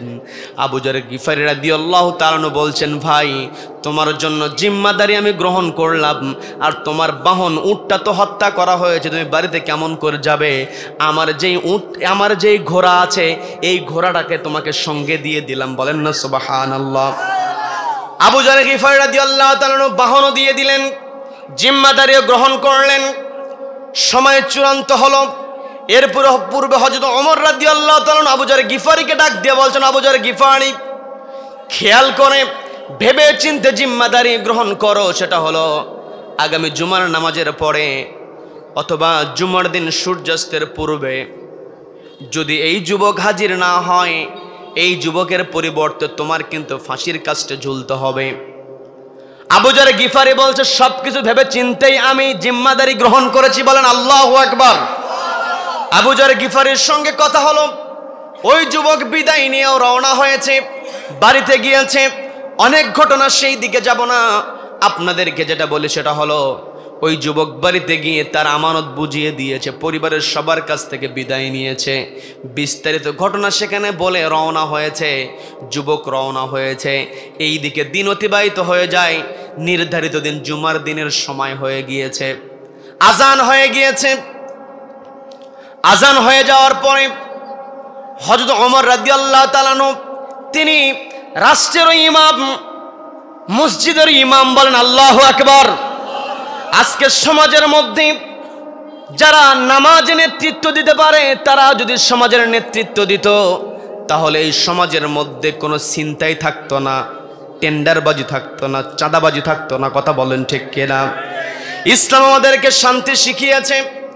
খেয়াল করে দেখবেন, ইসলাম যখন কায়েম হয়ে যায়, শুধুমাত্র মুসলমানদের শান্তিতে থাকে তা কিন্তু নয়, অমুসলিমেরাও সেখানে শান্তিতে থাকে। কথা বলেন ঠিক কিনা? হযরত ওমর রাদিয়াল্লাহু তাআলা আনহুর সময় আমর ইবনুল আস রাদিয়াল্লাহু তাআলা আনহু তিনি তখন মিশরের দায়িত্বে আছেন। মিশরের দায়িত্বে থাকার সময় ওই খ্রিস্টানেরা মুসলমানদের সঙ্গে লড়াই করছে, তারা আলেকজান্দ্রিয়াটাকে দখল করার পায়তারা তারা করছিল। ঠিক ওই সময়টাতে একদিন সকালবেলা আলেকজান্দ্রিয়ার বাজারে হইচই পড়ে গিয়েছে। কিসের হইচই? যিশু খ্রিস্টের যেই মূর্তি বানানো হয়েছিল, সেই মূর্তির নাকটা কে যেন ভেঙে ফেলেছে। নাক কোথাও খুঁজে পাওয়া যাচ্ছে না, নাক কোথাও খুঁজে পাওয়া যায়। একটু বোঝার চেষ্টা করবেন, আমার দেশে কিন্তু আমাদের হিন্দু ভাইদেরকে, অমুসলিম ভাইদেরকে মুসলমানের বিরুদ্ধে উস্কিয়ে দেওয়ার ষড়যন্ত্র হয়। কথা বলেন ঠিক কিনা? তাদেরকে আমাদের বোঝাতে হবে, হযরত ওমরের শাসন আমলে আমর ইবনুল আসের যেই দায়িত্বটা ছিল, যেই এরিয়া ছিল, সেই এরিয়াতে যখন নাক ভেঙে দেওয়া হয়েছে, আমর ইবনুল আস রাদিয়াল্লাহু তাআলা আনহু আসলেন, এসে দেখলেন হইচই। তিনি বলছেন, আমাকে সময় দাও। 1 সপ্তাহ সময় তিনি চেয়ে নিলেন। সময়টার ব্যাপারে অনেক মত পার্থক্য পাওয়া যায়, সেটা মুখ্য কথা নয়। কথা হলো তিনি সময় চেয়ে নিলেন, আমি এই কাজ যে করেছে তাকে খুঁজে বের করব। নির্ধারিত দিন অতিবাহিত হয়ে গিয়েছে। হযরত আমর ইবনুল আস রাদিয়াল্লাহু তাআলা আনহু আসামিকে খুঁজে বের করতে পারেন নাই। ওই খ্রিস্টানদের যেই ধর্মযাজক ছিল তার কাছে গিয়ে বলতেছে, তোমাদের ওই যিশু খ্রিস্টের নাকটাকে যে ভেঙে ফেলেছে তাকে তো আমি ধরতে পারি নাই। এখন এই নাকটাকে স্থাপনের জন্য যত অর্থের প্রয়োজন সমস্ত অর্থ আমি সরবরাহ করব, কিন্তু খ্রিস্টান যাজকের কথা, যিশু খ্রিস্টের অনুসরণ আমরা করি, তাকে সর্বোচ্চ সম্মান আমরা দেই। সেই সম্মানে যিশু খ্রিস্টের নাকের মূর্তির নাক যখন ভেঙে ফেলা হয়েছে, আমরা ওই রকম অপমান করতে চাই মুহাম্মদ সাল্লাল্লাহু আলাইহি ওয়াসাল্লাম। মুহাম্মাদের মূর্তি আমরা বানাবো, এরপরে ওই নাকটা আমরা ভেঙে দেব, কেটে ফেলব। এই কথা বলার পরে আমর ইবনুল আস রাদিয়াল্লাহু তাআলা আনহু বলতেছেন, তুমি যেই প্রস্তাব দিয়েছ আমার জীবন থাকতে তো আমি এটা বাস্তবায়ন হতে দেব না।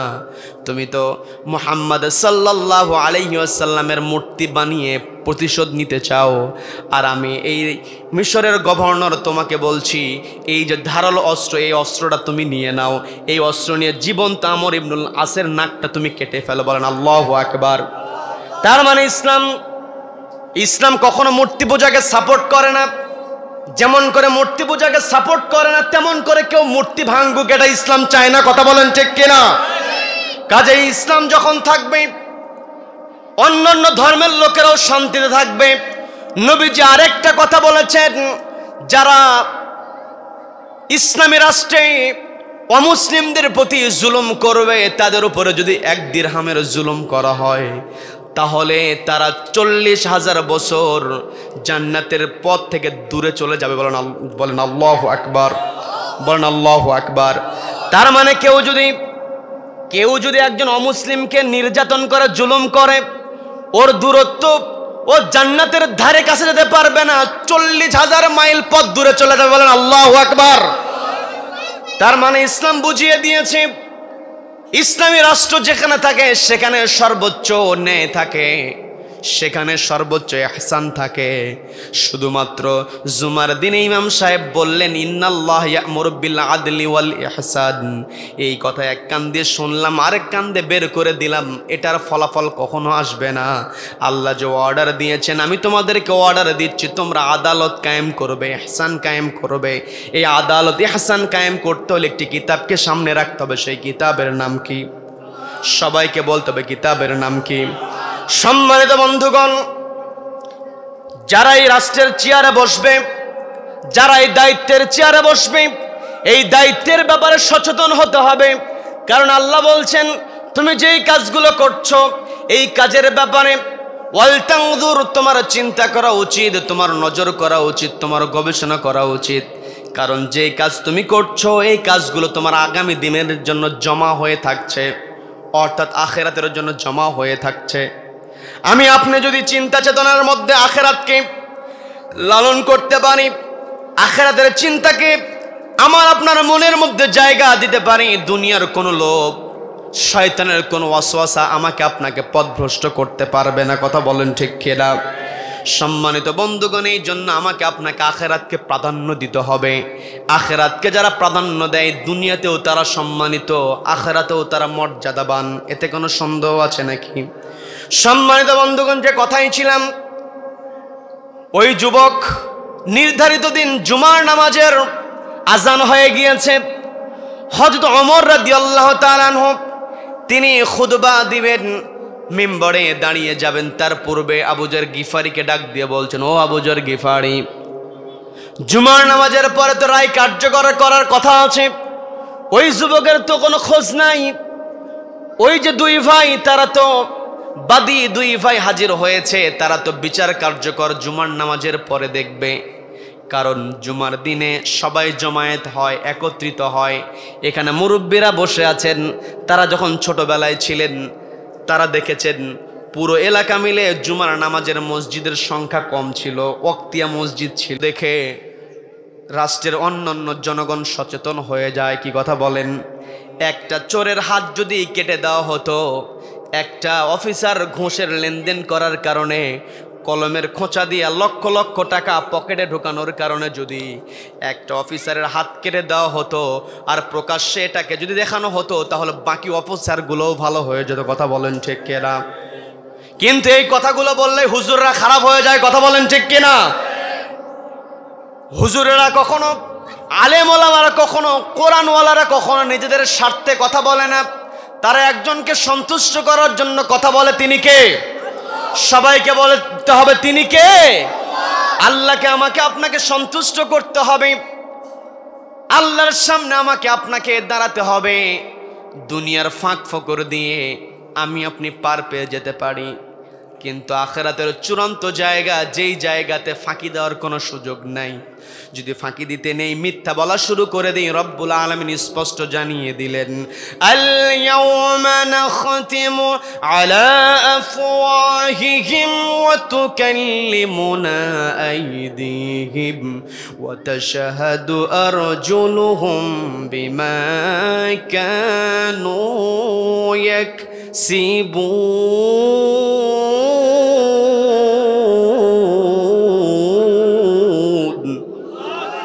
আল্লাহ রাব্বুল আলামিন বলছেন, কিয়ামতের কঠিন ময়দানে আল ইয়াওমা নাখতিমু আলা আফওয়াহিহিম, তোমাদের মুখে মোহর মেরে দেওয়া হবে। ওয়া তুকাল্লিমুনা আইদিহিম, তোমাদের হাত ওই দিন কথা বলতে শুরু করবে। ওয়া তাশহাদু আরজুলুহুম, তোমার পা তোমার পক্ষে হোক আর বিপক্ষে হোক সাক্ষ্য দেবে। হাত যদি আমার আপনার বিরুদ্ধে কথা বলে, এই যে কলমের খোঁচা দিয়ে যারা লক্ষ লক্ষ কারি কারি টাকা নিজের পকেটের মধ্যে ঢুকায়, ওই কিয়ামতের কঠিন ময়দানে ওই সিগনেচার করা হাত তার বিরুদ্ধে আল্লাহর কাছে অভিযোগ করবে। কথা বলেন ঠিক কিনা? এই চিন্তা যদি আজকে আমার দেশের অফিসারদের থাকতো, তাহলে গরিব মানুষের কষ্ট করতে হতো না। কথা বলেন ঠিক কিনা? সম্মানিত দিনী ভাইরা, যখন হযরত ওমর রাদিয়াল্লাহু তাআলা বললেন, প্রস্তুত হয়ে থাকো, এই যে দুইজন বালক তার পিতার হত্যার যে বিচার তারা দেখবে, কার্যকারিতা দেখবে। তুমি তো ওই যুবকের পরিবর্তে জিম্মাদারি নিয়েছো, যুবকের তো কোনো খোঁজ নাই, যুবক তো আসছে না।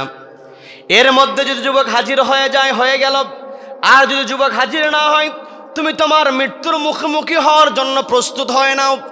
আবু যর গিফারি রাদিয়াল্লাহু তাআলা আনহু নির্ভীক চিত্তে, কোনো প্রকার চিন্তা তার মধ্যে নাই, তিনিও প্রস্তুত। নামাজ হয়ে গেল, নামাজের পরে শোরগোল পড়ে গেল। যুবকের তো আসার কথা, যুবক তো আসে না। এখন আবু যর গিফারি সে হত্যা করে নাই, কি বোকামিটাই করলো আবু যর গিফারি, এমন কথা অনেকে বলে উঠলো। কি দরকার ছিল? চেনা নাই জানা নাই অচেনা যুবককে কেন সহযোগিতার জন্য দাঁড়িয়ে গেল? কি দরকার ছিল? আজকে অপরাধ না করেও মৃত্যুর মুখোমুখি হতে হচ্ছে। তার যারা কাছের মানুষ ছিল অনেকে চোখ বেয়ে বেয়ে পানি পড়ছে যে আমার বন্ধু আবু যর গিফারি সে অপরাধ করে নাই, অথচ আজকে তার মৃত্যুর মুখোমুখি হতে হবে। হযরত ওমর রাদিয়াল্লাহু তাআলা আনহু সবাইকে লক্ষ্য করে বলছেন, ফাঁসি এখন কার্যকর হবে, মৃত্যুদণ্ড দেওয়া হবে। আমি কথাগুলোকে বানিয়ে বলছি নাকি?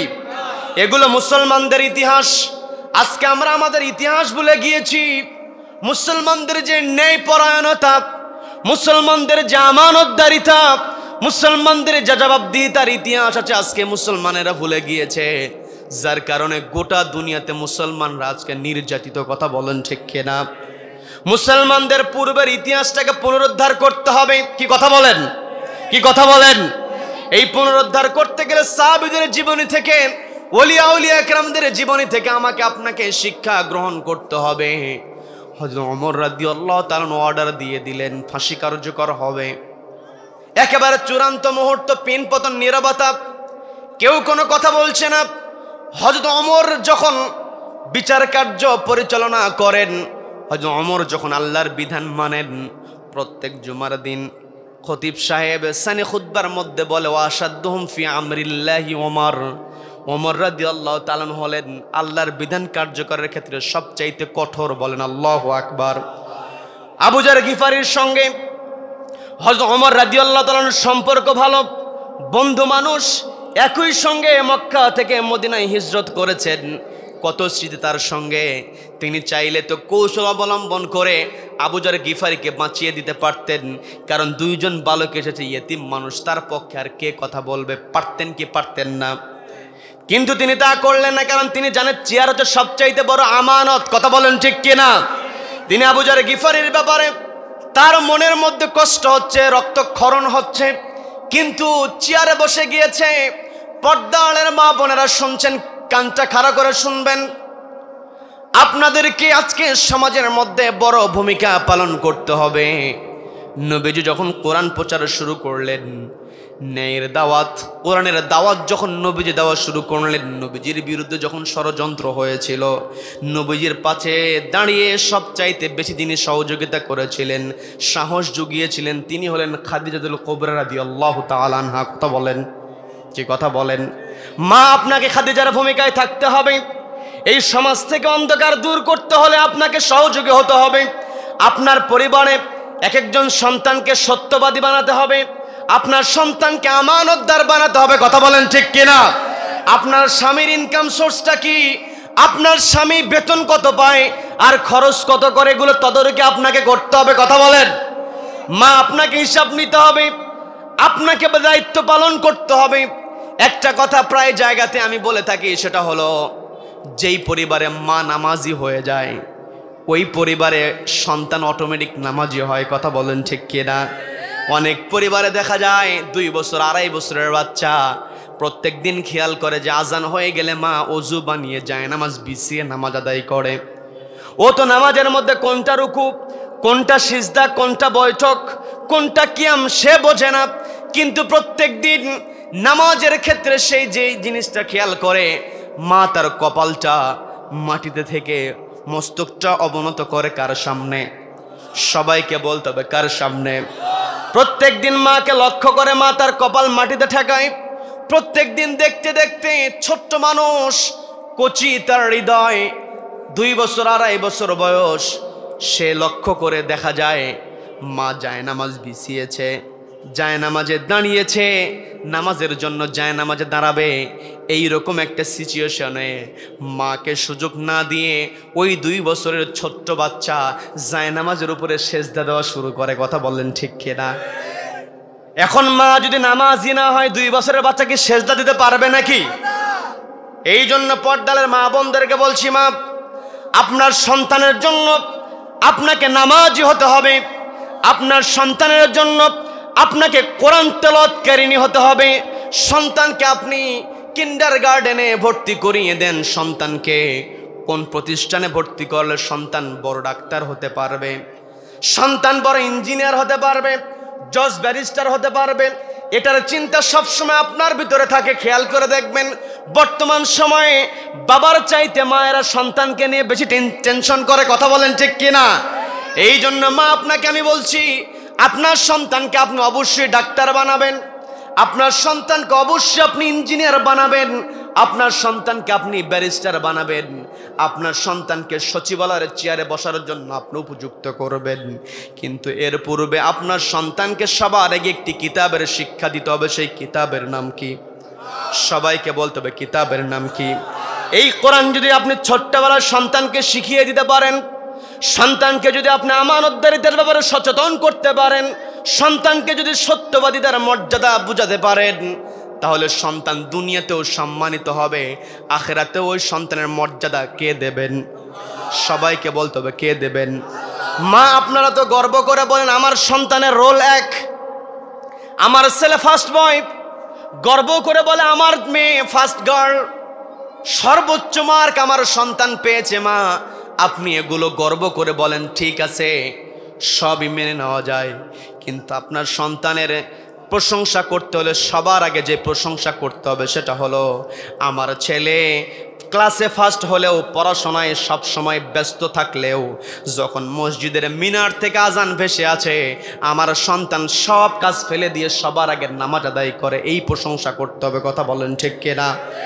সন্তানের দুনিয়ার চেয়ারের প্রশংসা করে লাভ নাই, আপনার প্রশংসা হতে হবে আমার সন্তান সচিবালয়ে চাকরি করে, আমার সন্তানের সামনে লক্ষ লক্ষ টাকার ঘুষের প্রস্তাব আসে, কিন্তু আমার সন্তানকে আমি এমন করে গড়ে তুলেছি সন্তান আমার ঘুষের অফার পাওয়ার পরে ঘুষ খায় না। এটাই হলো সন্তানের প্রশংসা। কথা বলেন ঠিক কিনা? কিন্তু অনেক সময় মাকে দেখা যায়, বাবাকে দেখা যায়, বাবা কি করে সন্তানের ঘুষের টাকার গাড়িতে চড়ে বড় বড় গরম দেখায়। আছে না নাই? কথা বলেন আছে না নাই? পরিবার থেকে সন্তানকে গড়ে তুলতে হবে, যেই পরিবারের সন্তান পরিবার থেকে সত্যবাদিতার শিক্ষা পেতে পারে ওই সন্তান সমাজে সবচাইতে বড় ভূমিকা পালন করতে পারে। কথা বলেন ঠিক কিনা? এই জন্য মা আপনাকে দৃষ্টি আকর্ষণ করে বলছি, আপনার ভিতরে সত্যবাদিতা থাকতে হবে, আমানতদারিতা থাকতে হবে। কারণ নবীজির আদর্শ আমাদেরকে একমাত্র আদর্শ বানিয়ে দিয়েছেন কে? সবাইকে বলতে হবে কে বানিয়ে দিয়েছেন? নবীজির আমি বৈশিষ্ট্য, সত্যবাদিতার বৈশিষ্ট্যের কথা বলেছি, আমানতদারিতার বৈশিষ্ট্যের কথা বলেছি। সম্মানিত বন্ধুগণ, যে ঘটনায় ছিলাম ঘটনার কথা মনে আছে তো? কি মনে আছে? যখন সবাই বলছে কি দরকার ছিল, আবু যর গিফারি কেন অচেনা ব্যক্তির জন্য জিম্মাদারি গ্রহণ করল? একেবারে হযরত ওমর রাদিয়াল্লাহু তাআলা চূড়ান্ত অর্ডার দিয়ে দিলেন ফাঁসি কার্যকর হবে, একেবারে চূড়ান্ত মুহূর্ত মৃত্যু কার্যকর করা হবে। এমতো অবস্থায় মাঝখান থেকে একজন ব্যক্তি চিৎকার দিয়ে উঠেছে। পিনপতন নীরবতার মধ্যে যখন একজন ব্যক্তি চিৎকার দিয়েছে সবার মনোযোগ ওই ব্যক্তির দিকে। কথা বলেন ঠিক কিনা? এই জায়গায় সবাই আপনার আমার দিকে তাকিয়ে আছেন, কিন্তু মাঝখান থেকে কেউ যদি চিৎকার দিয়ে ওঠে কেউ আর আমার দিকে তাকাবে না, তার দিকে তাকাবে। কি কথা বলেন? কেউ আবার পরীক্ষা করার দরকার নাই। কি কথা বলেন?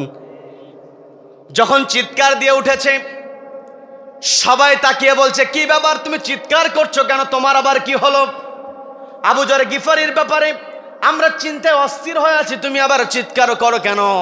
ওই চিৎকারকারী বলছে দেখো দূর থেকে কে যেন ঘোড়া দাবড়িয়ে এই দিকে গিয়ে আসে, কে যেন এগিয়ে আসতেছে, ফাঁসি যেহেতু কার্যকর হবে আমরা একটু অপেক্ষা করি, দেখি তো ওই লোকটার পরিচয়টা কি, একটু অপেক্ষা করি,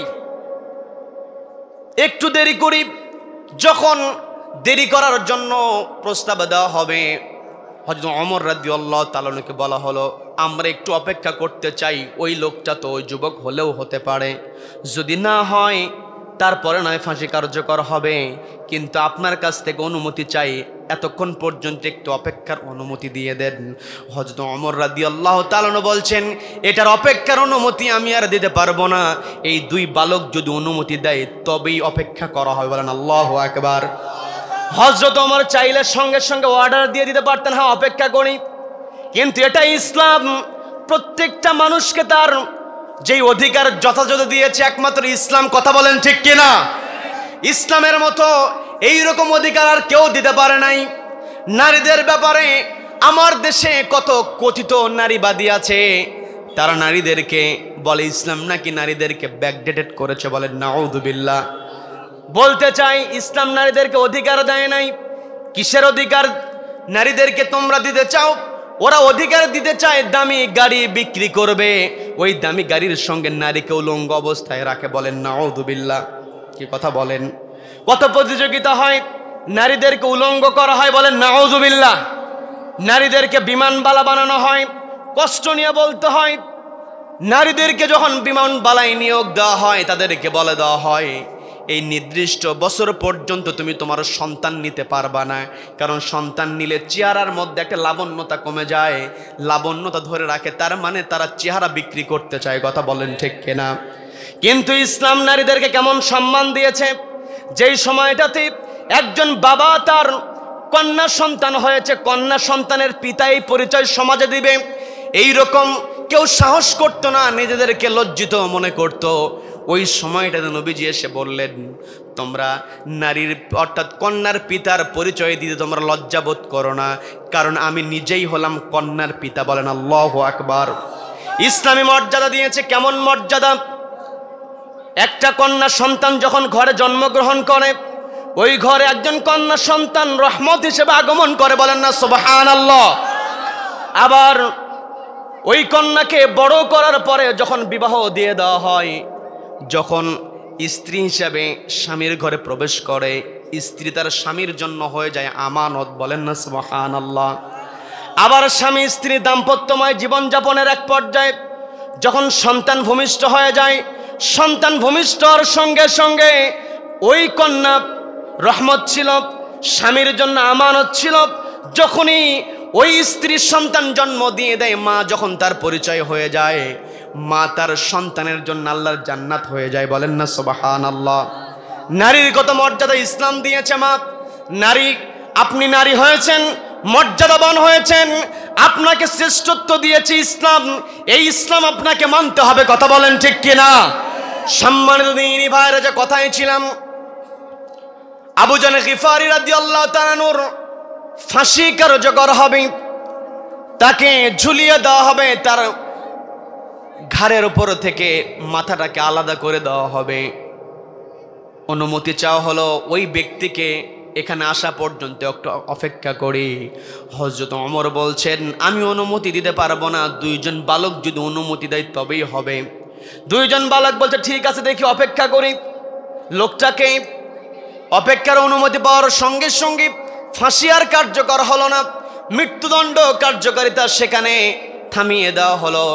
ধীরে ধীরে ওই সওয়ারি এগিয়ে আসে, আস্তে আস্তে একটা পর্যায়ে যখন কাছে চলে এসেছে, দ্রুত ঘোড়ার ওপর থেকে নেমে গিয়ে আবু জাহল গিফারীর হাত ধরে বলছে, ভাই আমার ভুল হয়ে গিয়েছে, আমাকে ক্ষমা করো, আমি তোমাকে পেরেশানির মধ্যে ফেলে দিয়েছিলাম, আমার তো দেরি হওয়ার কথা ছিল না, কিন্তু পথের মধ্যে ঘোড়া অসুস্থ হয়ে যাওয়ার কারণে, ঘোড়ার সমস্যা হওয়ার কারণে নির্ধারিত সময় আমি হাজির হতে পারি নাই। এই যে মৃত্যুর মুখোমুখি তোমাকে করে দিয়েছিলাম, তুমি আমার জন্য এই কঠিন পরিস্থিতির মুখোমুখি হয়েছ, আমাকে দয়া করো, ক্ষমা করো। বলেন আল্লাহু আকবার। আমাকে ক্ষমা করে দাও। আবার এইদিকে ওই যুবক বলতেছে, আমিরুল মুমিনিন, আমি আমার আমানতদারিতার দায়িত্ব বুঝিয়ে দিয়ে এসেছি, আমার এই যে ফাঁসির কার্যকারিতা, আমার মৃত্যুদণ্ডেও কার্যকর হবে, এটার দেরি হোক, এমনিতেই দেরি হয়ে গিয়েছে, আবার দেরি হোক এটা চাই না, দ্রুত আমাকে ফাঁসি দেওয়ার জন্য আপনি অর্ডার দিয়ে দেন। বলেন আল্লাহু আকবার। এই কথা বলে যখন তিনি ফাঁসির মঞ্চের দিকে এগিয়ে যাচ্ছিলেন। এমত অবস্থায় ওই দুইজন বালকের মধ্য থেকে একজন সামনে গিয়ে বলতেছে, কোথায় যাও?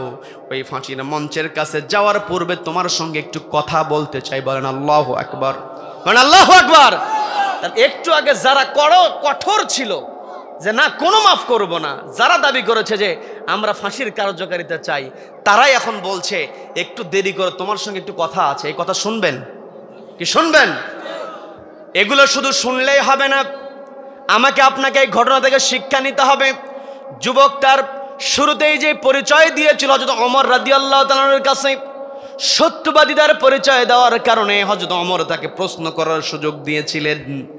যুবক যদি শুরুতেই সে যদি অস্বীকার করত, তাকে যদি রিমান্ডে নিয়ে রাজি করানো হতো, এরপরে যুবক যদি সুযোগ চাইতো, তাকে কি আর সুযোগ দেওয়া হতো নাকি?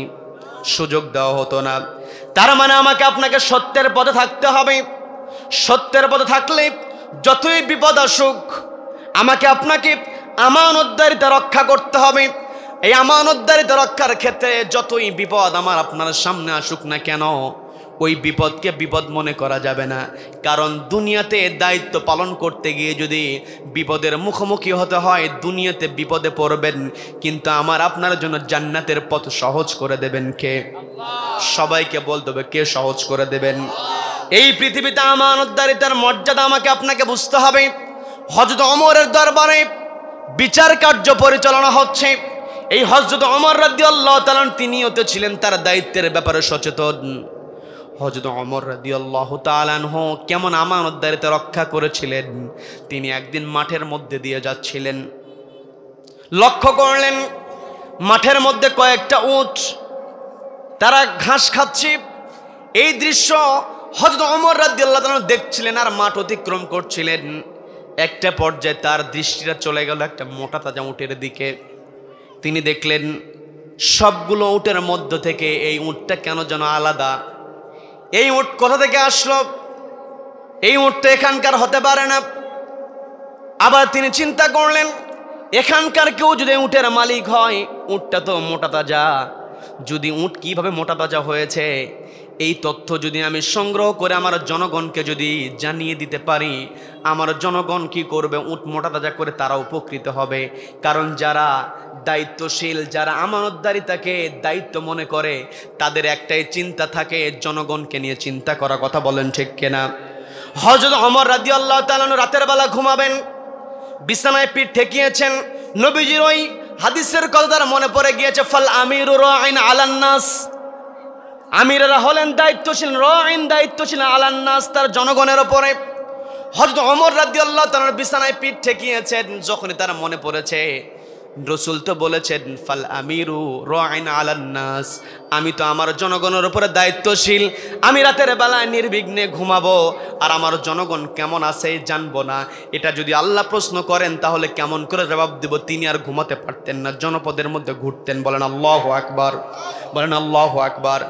জনগণের কে চিন্তায় যারা ক্ষমতায় বসে, বর্ণনায় এসেছে হযরত ওমর রাদিয়াল্লাহু তাআলা আনহু ক্ষমতায় যেই দিন বসলেন, খলিফা নির্বাচিত হওয়ার 3 মাসের মাথায় তার একেবারে ওজন কমে গিয়েছে।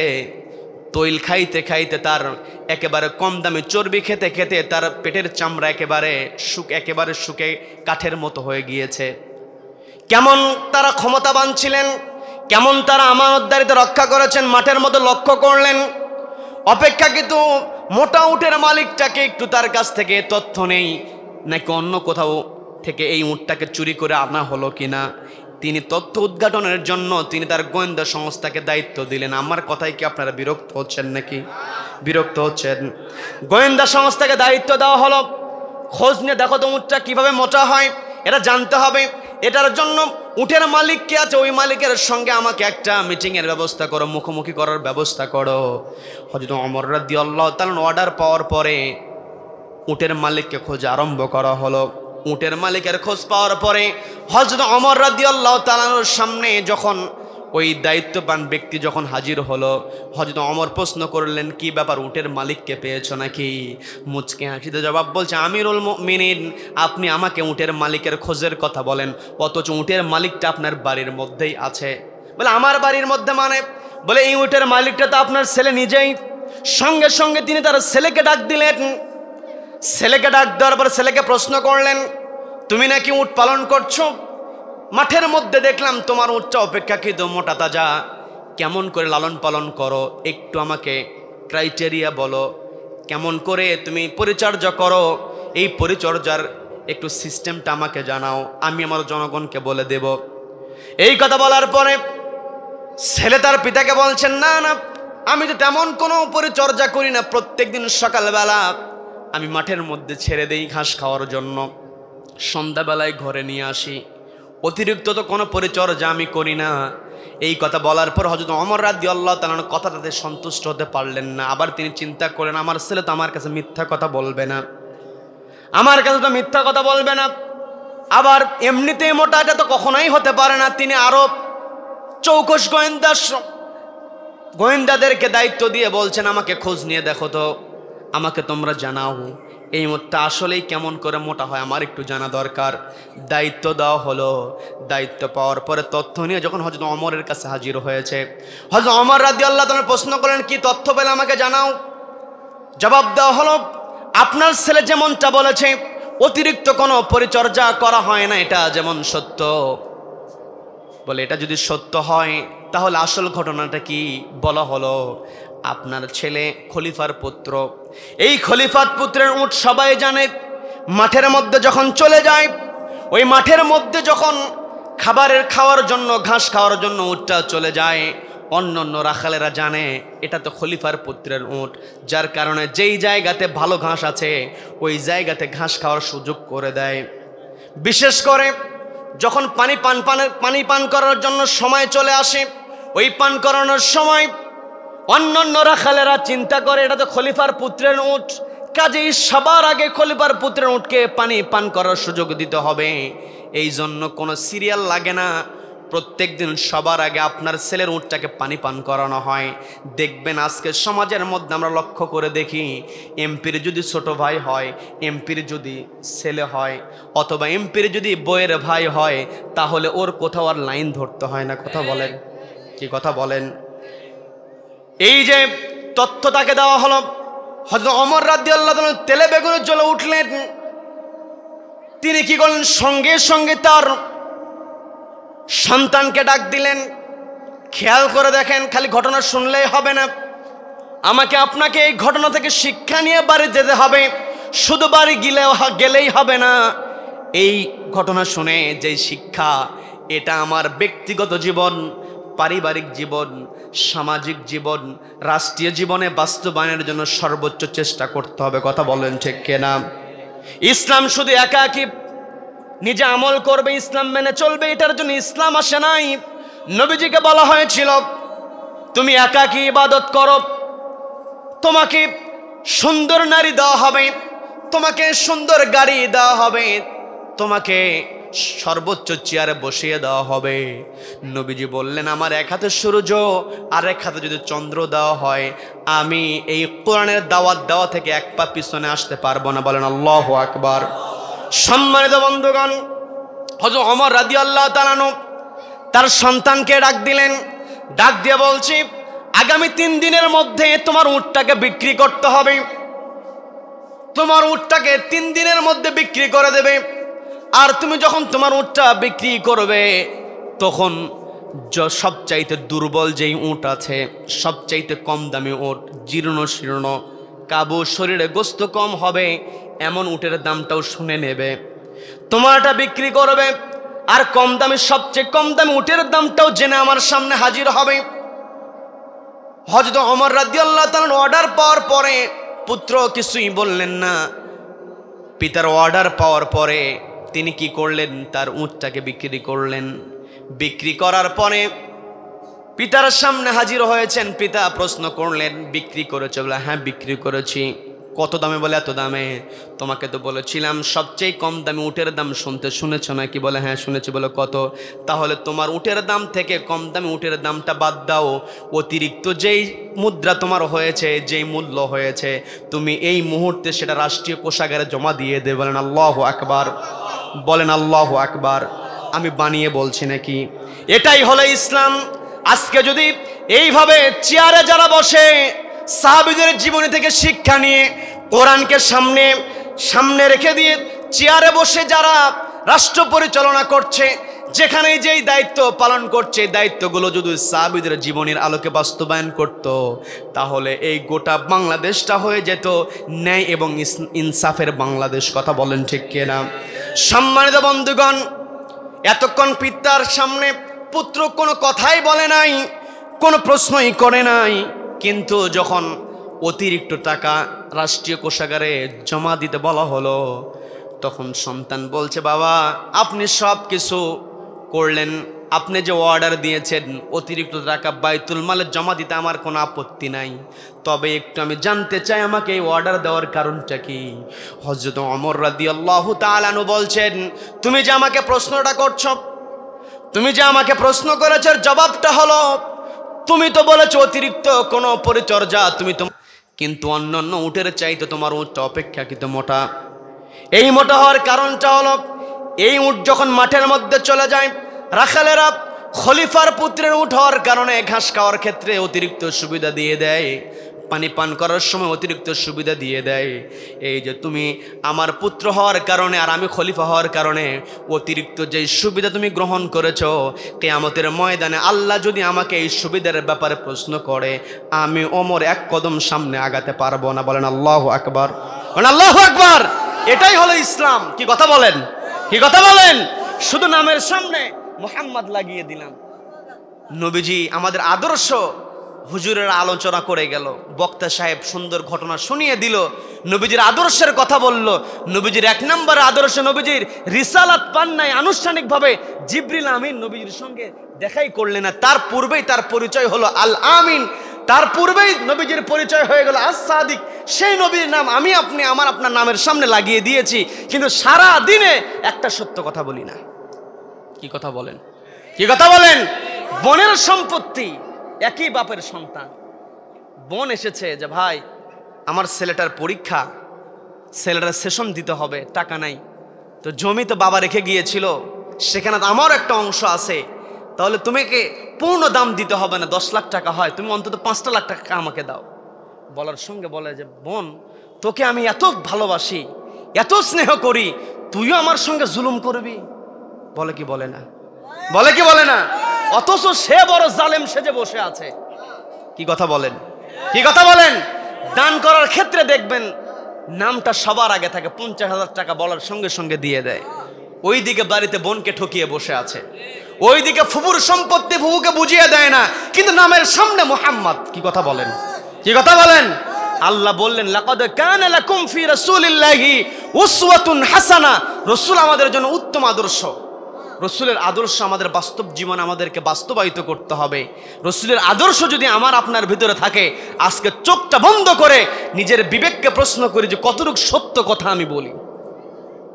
নিজের মনকে প্রশ্ন করা দরকার। রাতের বেলা ঘুমানোর পূর্বে বিছানায় মাথা যখন ঠেকাবো, বালিশের উপরে মাথা দেওয়ার পরে আমার চিন্তা করা উচিত যে আমি আমানতদারিতার ব্যাপারে কতটুকু সচেতন। আমার নবী তো ছিলেন আল আমিন, আমার নবী তো আমানতদারিতা রক্ষা করেছেন, আমি কতটুকু আমানতদারিতা রক্ষা করলাম, নিজেকে প্রশ্ন করা দরকার। আজকে আমরা আত্মসমালোচনা করি না, যে যেখানে ব্যস্ত হয়ে আছে। কথা বলেন ঠিক কিনা? কি কথা বলেন? সম্মানিত বন্ধুগণ, হযরত ওমর রাদিয়াল্লাহু তাআলা আনহু চাইলে কি করতে পারতেন? বলতে পারতেন, একটা উট তোমার মোটা হয়েছে, আমার কাছ থেকে আরো টাকা নিয়ে আর উট পালন করো, মোটা হোক। বলতে পারতেন। কথা বলেন। আজকের যারা দায়িত্বশীল তারা যদি হতো, তারা ছেলের প্রশংসা করে বলতো, বাবা তুমি তো ভালো খামারি হয়েছ, আমার থেকে আরো টাকা নিয়ে নাও, বড় খামারি হয়ে যাও বলতো। কথা বলেন ঠিক কিনা? কিন্তু হযরত ওমর রাদিয়াল্লাহু তাআলা তা করলেন না। জবাবদিহিতার ভয় তার ভিতরে ছিল। ওই যে বলছিলাম, হযরত ওমরের দরবারে দুইজন বালক বিচারটা কার্যকর হবে, রায়টা কার্যকর হবে এমত অবস্থায় থামিয়ে দিয়ে বলতেছে, সামনে যাও কেন? দুইটা কথা বলবো, তোমার সঙ্গে কথা বলার পরেই তোমাকে ফাঁসির মঞ্চের দিকে যেতে দিব, তার আগে যেতে দেব না। বলবো নাকি শেষ করব? শেষ করব। যখন হযরতে ওমরের দরবারে বিচার চলাকালীন ওই বাদীরা নিজেই বিচার কার্যকারিতা বন্ধ করে দিয়ে বলতেছে, তুমি তো ফাঁসির মঞ্চের দিকে এগিয়ে যাচ্ছ, ওই ফাঁসির মঞ্চে যাওয়ার পূর্বে তোমার সঙ্গে একটু কথা বলতে চাই। যুবক বলছে, আমার আর সময় ক্ষেপণ করো না, আমি তো এমনিতেই অতিরিক্ত সময় ক্ষেপণ করেছি, আমার ফাঁসি কার্যকর হয়ে যাক, আমার ফাঁসি কার্যকর হয়ে যাক। সময় ক্ষেপণ করো না, দ্রুত বলো কি জানতে চাও। এই কথা বলার সঙ্গে সঙ্গে ওই বালক বলছে, তোমার তো সুযোগ ছিল, তুমি এখান থেকে বাড়িতে গিয়েছ, তোমার একজন জিম্মাদার এখানে নিয়োগ করা হয়েছে, তুমি চাইলে পালিয়ে থাকতে পারতে, তুমি এখানে আসতে পারতে না। এখানে তুমি এসেছো কারণ সরাসরি তুমি মৃত্যুর সঙ্গে তুমি দেখা করতে এসেছো, সাক্ষাৎ করতে এসেছো। এখানে আসা মানে মৃত্যুকে মেনে নেওয়া। তুমি মৃত্যুর জন্য এখানে হাজির হয়েছ। একজন মানুষ বহু পথ পাড়ি দিয়ে মৃত্যুর জন্য মুখোমুখি হয়ে যায়, এটা তো অবাক করা ঘটনা। এই অবাক করা ঘটনা কেন তুমি করছো, একটু তোমার কাছ থেকে জানতে চাই। ওই যুবক বলছে, যেহেতু জানতে চাও সেটা আমি বলি। আমার এই মৃত্যুর সাথে আলিঙ্গন করার কারণটা হলো, আমি যখন এই জায়গায় উপস্থিত সবাইকে বলেছিলাম, ও আমার মুসলমান ভাইরা, তোমরা কে আছো আমার জন্য জিম্মাদারি গ্রহণ করবে। আমি মুসলমান পরিচয় দিয়েছিলাম, মুসলিম ভাই দাবি করেছিলাম। মুসলমান হওয়ার কারণে আমার ভাই আবু যর গিফারি আমাকে সহযোগিতা করেছে, আমার জিম্মাদারি গ্রহণ করেছে। এখন আমি নিজেকে মুসলিম পরিচয় দিয়ে আমি যদি ওয়াদা পালন না করি, আমি যদি গাদ্দারি করি, আমি যদি ওয়াদা খেলাফ করি, তাহলে ইতিহাস লেখা হয়ে যাবে একজন মুসলমান যুবক ওয়াদা দিয়ে মরণের ভয়ে সে তার জিম্মাদারিকে ফাঁসির কাস্টে ঝুলিয়ে দিয়েছে। নিজের জীবনের সে মায়া করেছে, মরণকে সে ভয় করেছে। মুসলমান তো কখনো মরণকে ভয় পেতে পারে না। মুসলমান নিজের জীবনটাকে বিলিয়ে দেয়, কারণ মুসলমানের জীবন জান্নাতের বিনিময়ে ক্রয় করে নিয়েছেন কে? কে ক্রয় করে নিয়েছেন? আল্লাহ ক্রয় করে নিয়েছেন। ওই যুবক বলছে, আমার দ্বারা মুসলমান জাতির কলঙ্ক রচিত হোক এটা আমি চাই নাই। আমি আমার জীবনের মায়া ত্যাগ করে এই ফাঁসির মুখোমুখি হওয়ার জন্য হাজির হয়েছি। বলেন আল্লাহু আকবার। যুবক যখন এই কথা বলল, আরেকজনকে আবু যর গিফারিকে প্রশ্ন করলো, আবু যর, তুমি কেন এই অচেনা যুবকের জন্য জিম্মাদারি গ্রহণ করেছ? আর একটু দেরি হলে তোমার ফাঁসি কার্যকর হয়ে যেত। তোমার এই যে তুমি জীবনের মায়া ত্যাগ করে অচেনা যুবকের জন্য জিম্মাদারি গ্রহণ করেছো, মানে মৃত্যুকে তুমি মেনে নিয়েছো, এর কারণটা কি? আবু যর গিফারি রাদিয়াল্লাহু তাআলা আনহু জবাব দিয়ে বলছেন, আমার উত্তরটা অনেকটা ওই যুবকের মতো। সেটা হলো, যখন উপস্থিত সবাইকে লক্ষ্য করে ওই যুবক বলেছিল, আমার মুসলমান ভাইরা, তোমরা কে আছো আমাকে সহযোগিতা করবে, আমি আমার আমানত দায়িত্ব রক্ষার জন্য তোমাদেরকে একজন জিম্মাদারি হিসেবে পেতে চাই। তিনবার যখন প্রস্তাব দিল, কেউ যখন দাঁড়ালো না, আমি তখন চিন্তা করলাম, এই যে এই জায়গায় কেউ যদি ওই যুবককে সহযোগিতা না করে, আর এই যুবক আমানতদারিতার দায়িত্ব পালন করতে না পারে, তাহলে ইতিহাস হয়ে থাকবে একজন মুসলমান অনেকগুলো মুসলমানের কাছে সহযোগিতা চেয়েছে, কিন্তু একটা মুসলমান সহযোগিতা করে নাই। মুসলমান তার ভাইয়ের জন্য সহযোগিতা করে না। এটা যদি ইতিহাসে রচিত হয়ে যায়, মুসলমান জাতি কলঙ্কিত হবে। আর মুসলমান জাতি কলঙ্ক মুক্ত হোক, মুসলমান জাতির শ্রেষ্ঠত্ব প্রমাণের জন্য, মুসলমান জাতি একজন আরেকজনকে সহযোগিতা করে এটা প্রমাণের জন্য আমি আমার জীবনের মায়া ত্যাগ করে এই অচেনা যুবকের জন্য জিম্মাদারি গ্রহণ করেছি। বলেন আল্লাহু আকবার, বলেন আল্লাহু আকবার। যখন আবু যর গিফারি এই কথা বললেন, ওই যুবক এই কথা বললেন মুসলমান জাতিকে কলঙ্ক মুক্তর জন্য।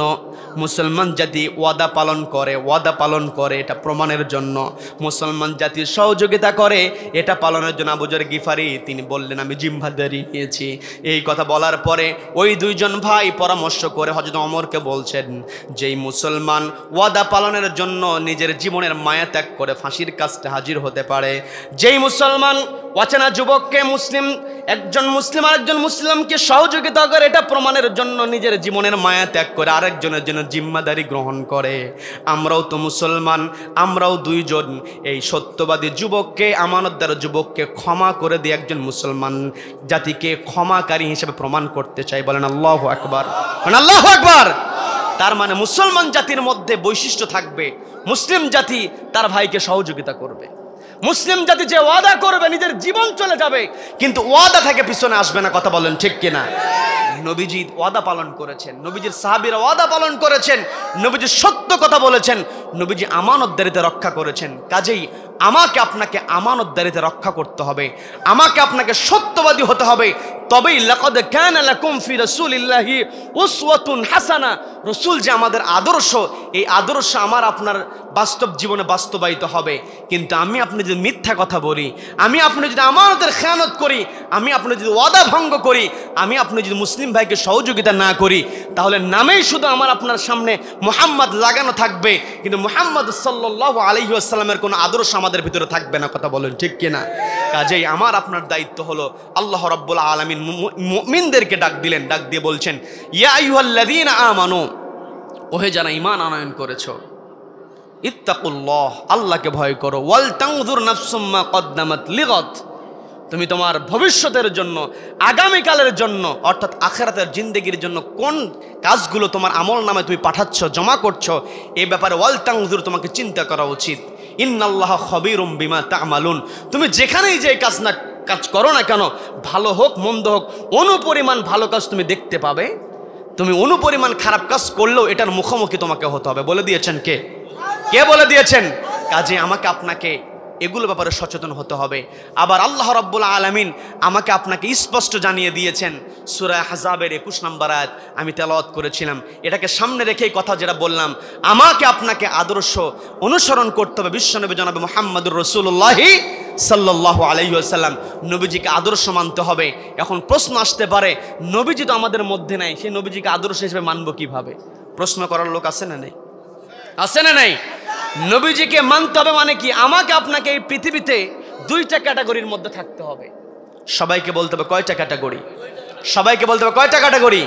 দুইটা ক্যাটাগরি। একটা হলো আমাকে আপনাকে হয় নেতৃত্ব দিতে হবে অথবা আনুগত্য করতে হবে।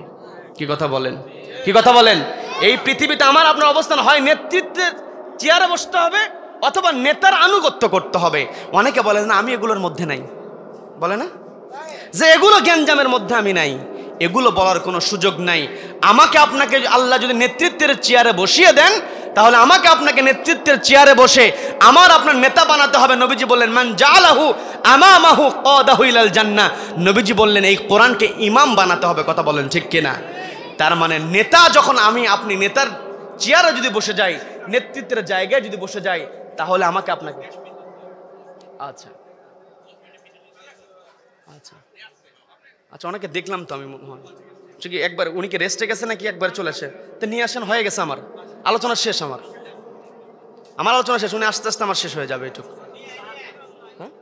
আচ্ছা, যে কথা বলতে নিয়েছিলাম, আমাকে আপনাকে দুইটা ক্যাটাগরিতে থাকতে হবে। কয়টা ক্যাটাগরি? সবাই বলেন কয়টা? দুইটা ক্যাটাগরি, হয় নেতৃত্বের জায়গায় অথবা আনুগত্যের জায়গায়। আনুগত্য করতে হবে এমন নেতার, যেই নেতার মধ্যে নবীজির আদর্শ আছে। কি কথা বলেন? কি কথা বলেন? নবীজিকে দেখে সাহাবা ইকরাম যেমন আনুগত্য করেছে, আমাকে আপনাকে সাহাবা ইকরাম দেখে আনুগত্য শিখতে হবে। কথা বলেন ঠিক কিনা? আমি আপনি পৃথিবীতে এসেছি, নবীজির সবচাইতে বড় গুণ যেটা ছিল, এই যে আজকে যুব সমাজ একটা ব্যতিক্রমী যে ফ্রেন্ডস ক্লাব, একটা ক্লাবের উদ্যোগে 10 বছর ধরে মাহফিল বাস্তবায়িত হয়, বলি আলহামদুলিল্লাহ, বলি আলহামদুলিল্লাহ। নবীজি তিনিও একটা এই ধরনের, অর্থাৎ এলাকার যেই ক্লাবগুলো, নবীজির সময় যে ক্লাব ছিল, নবীজি যেই হিলফুল ফুজুল গঠন করেছিলেন, সেই হিলফুল ফুজুল গঠন হয়েছিল জুলুমের বিরুদ্ধে কথা বলার জন্য। কি কথা বলেন? কি কথা বলেন? জুলুমের বিরুদ্ধে কথা বলার জন্য। হলফ মানে কি করা? শপথ করা। হিলফুল ফুজুল মানে কি? হিলফুল ফুজুলটা হলো কল্যাণের জন্য শপথ করা। ওই জাবিদ গোত্রের একজন লোক, তিনি এসেছিলেন মক্কাতে। তো আস ইবনে ওয়াইল কি করলো? প্রভাবশালী নেতা, এখন তো নেতার পিছনে পাতি নেতার সংখ্যাই বেশি। কি কথা বলেন? কি কথা বলেন? এই পাতি নেতা নিয়ে আস ইবনে ওয়াইল গিয়ে ওই জাবিদ গোত্রের লোকের সম্পদ যখন ছিনিয়ে নিল, নেওয়ার পরে দাম দেয় না। যখন দাম দিল না, তখন ওই জাবিদ গোত্রের লোক পাহাড়ের উপরে উঠে গিয়ে মক্কার লোকদেরকে গালিগালাজ শুরু করে দিল যে তোমরা তো বড় গাদ্দার, তোমাদেরকে কাবার দায়িত্ব দেওয়া হয়েছে সে রক্ষণাবেক্ষণের, তোমাদের এখানে মানুষেরা মুসাফির হয়ে আসে, আর তোমরা এখানে আসার পরে, আমি ব্যবসায়ী মানুষ, সামান্য পণ্য নিয়ে এসেছি, এই পণ্য একজন নেতা আমার কাছ থেকে ছিনিয়ে নিয়ে গেল। আমি এত মানুষের কাছ থেকে অভিযোগ করলাম যে আমার পণ্যের দামটা আস ইবনে ওয়াইলের কাছ থেকে নিয়ে দাও, তোমরা তো কেউ নিয়ে দিতে পারলা না। কাজেই তোমাদের এই মক্কাতে এই কাবা রক্ষণাবেক্ষণের অধিকার তোমাদের নাই, তোমরা তো গাদ্দার জাতি। এইভাবে যখন বলছিল তখন নবীজির চাচা ছিলেন জুবাইর ইবনে আব্দুল মুত্তালিব। তিনি চিন্তা করলেন এমনভাবে যদি চলে, মুসাফির মানুষ যদি আমাদের এলাকাতে এসে নির্যাতিত হয়, লাঞ্ছিত হয়, অনেক সময় দেখবেন আপনার এলাকাতে কোনো মেহমান যদি আসে বাহির দেশ থেকে, অন্য এলাকা থেকে এসে উল্টাপাল্টা কথা বলে, তারপরেও মেহমান হওয়ার কারণে আমরা রাগ নিয়ন্ত্রণ করে তাই কিছুই বলি না, যে না মেহমান মানুষ কিছু বলা যাবে না। কথা বলেন, কি কথা বলেন? এই যে মেহমানকে সম্মান করতে হয়, এটার নাম ইসলাম। কথা বলেন ঠিক কিনা? নারে তাকবীর, নারে তাকবীর। আজকের মাহফিলের প্রধান বক্তা তিনি এসেছেন মাওলানা, আমার অত্যন্ত শ্রদ্ধাভাজন মুফতি শাহিদুর রহমান মাহমুদাবাদী। তিনি এসেছেন, তিনি কথা বলবেন। আমরা তাকে আহলান সাহলান জানাই। রব্বুল আলামিন তার কণ্ঠটাকে ইসলামের জন্য কবুল করে নিন, বলেন আমিন। তার মুখ থেকে এমন কথা আল্লাহ বের করে দিন যেটা আমাদের জন্য নাজাতের ওসিলা হয়ে যায়। আল্লাহ কবুল করেন, বলেন আমিন, বলেন আমিন।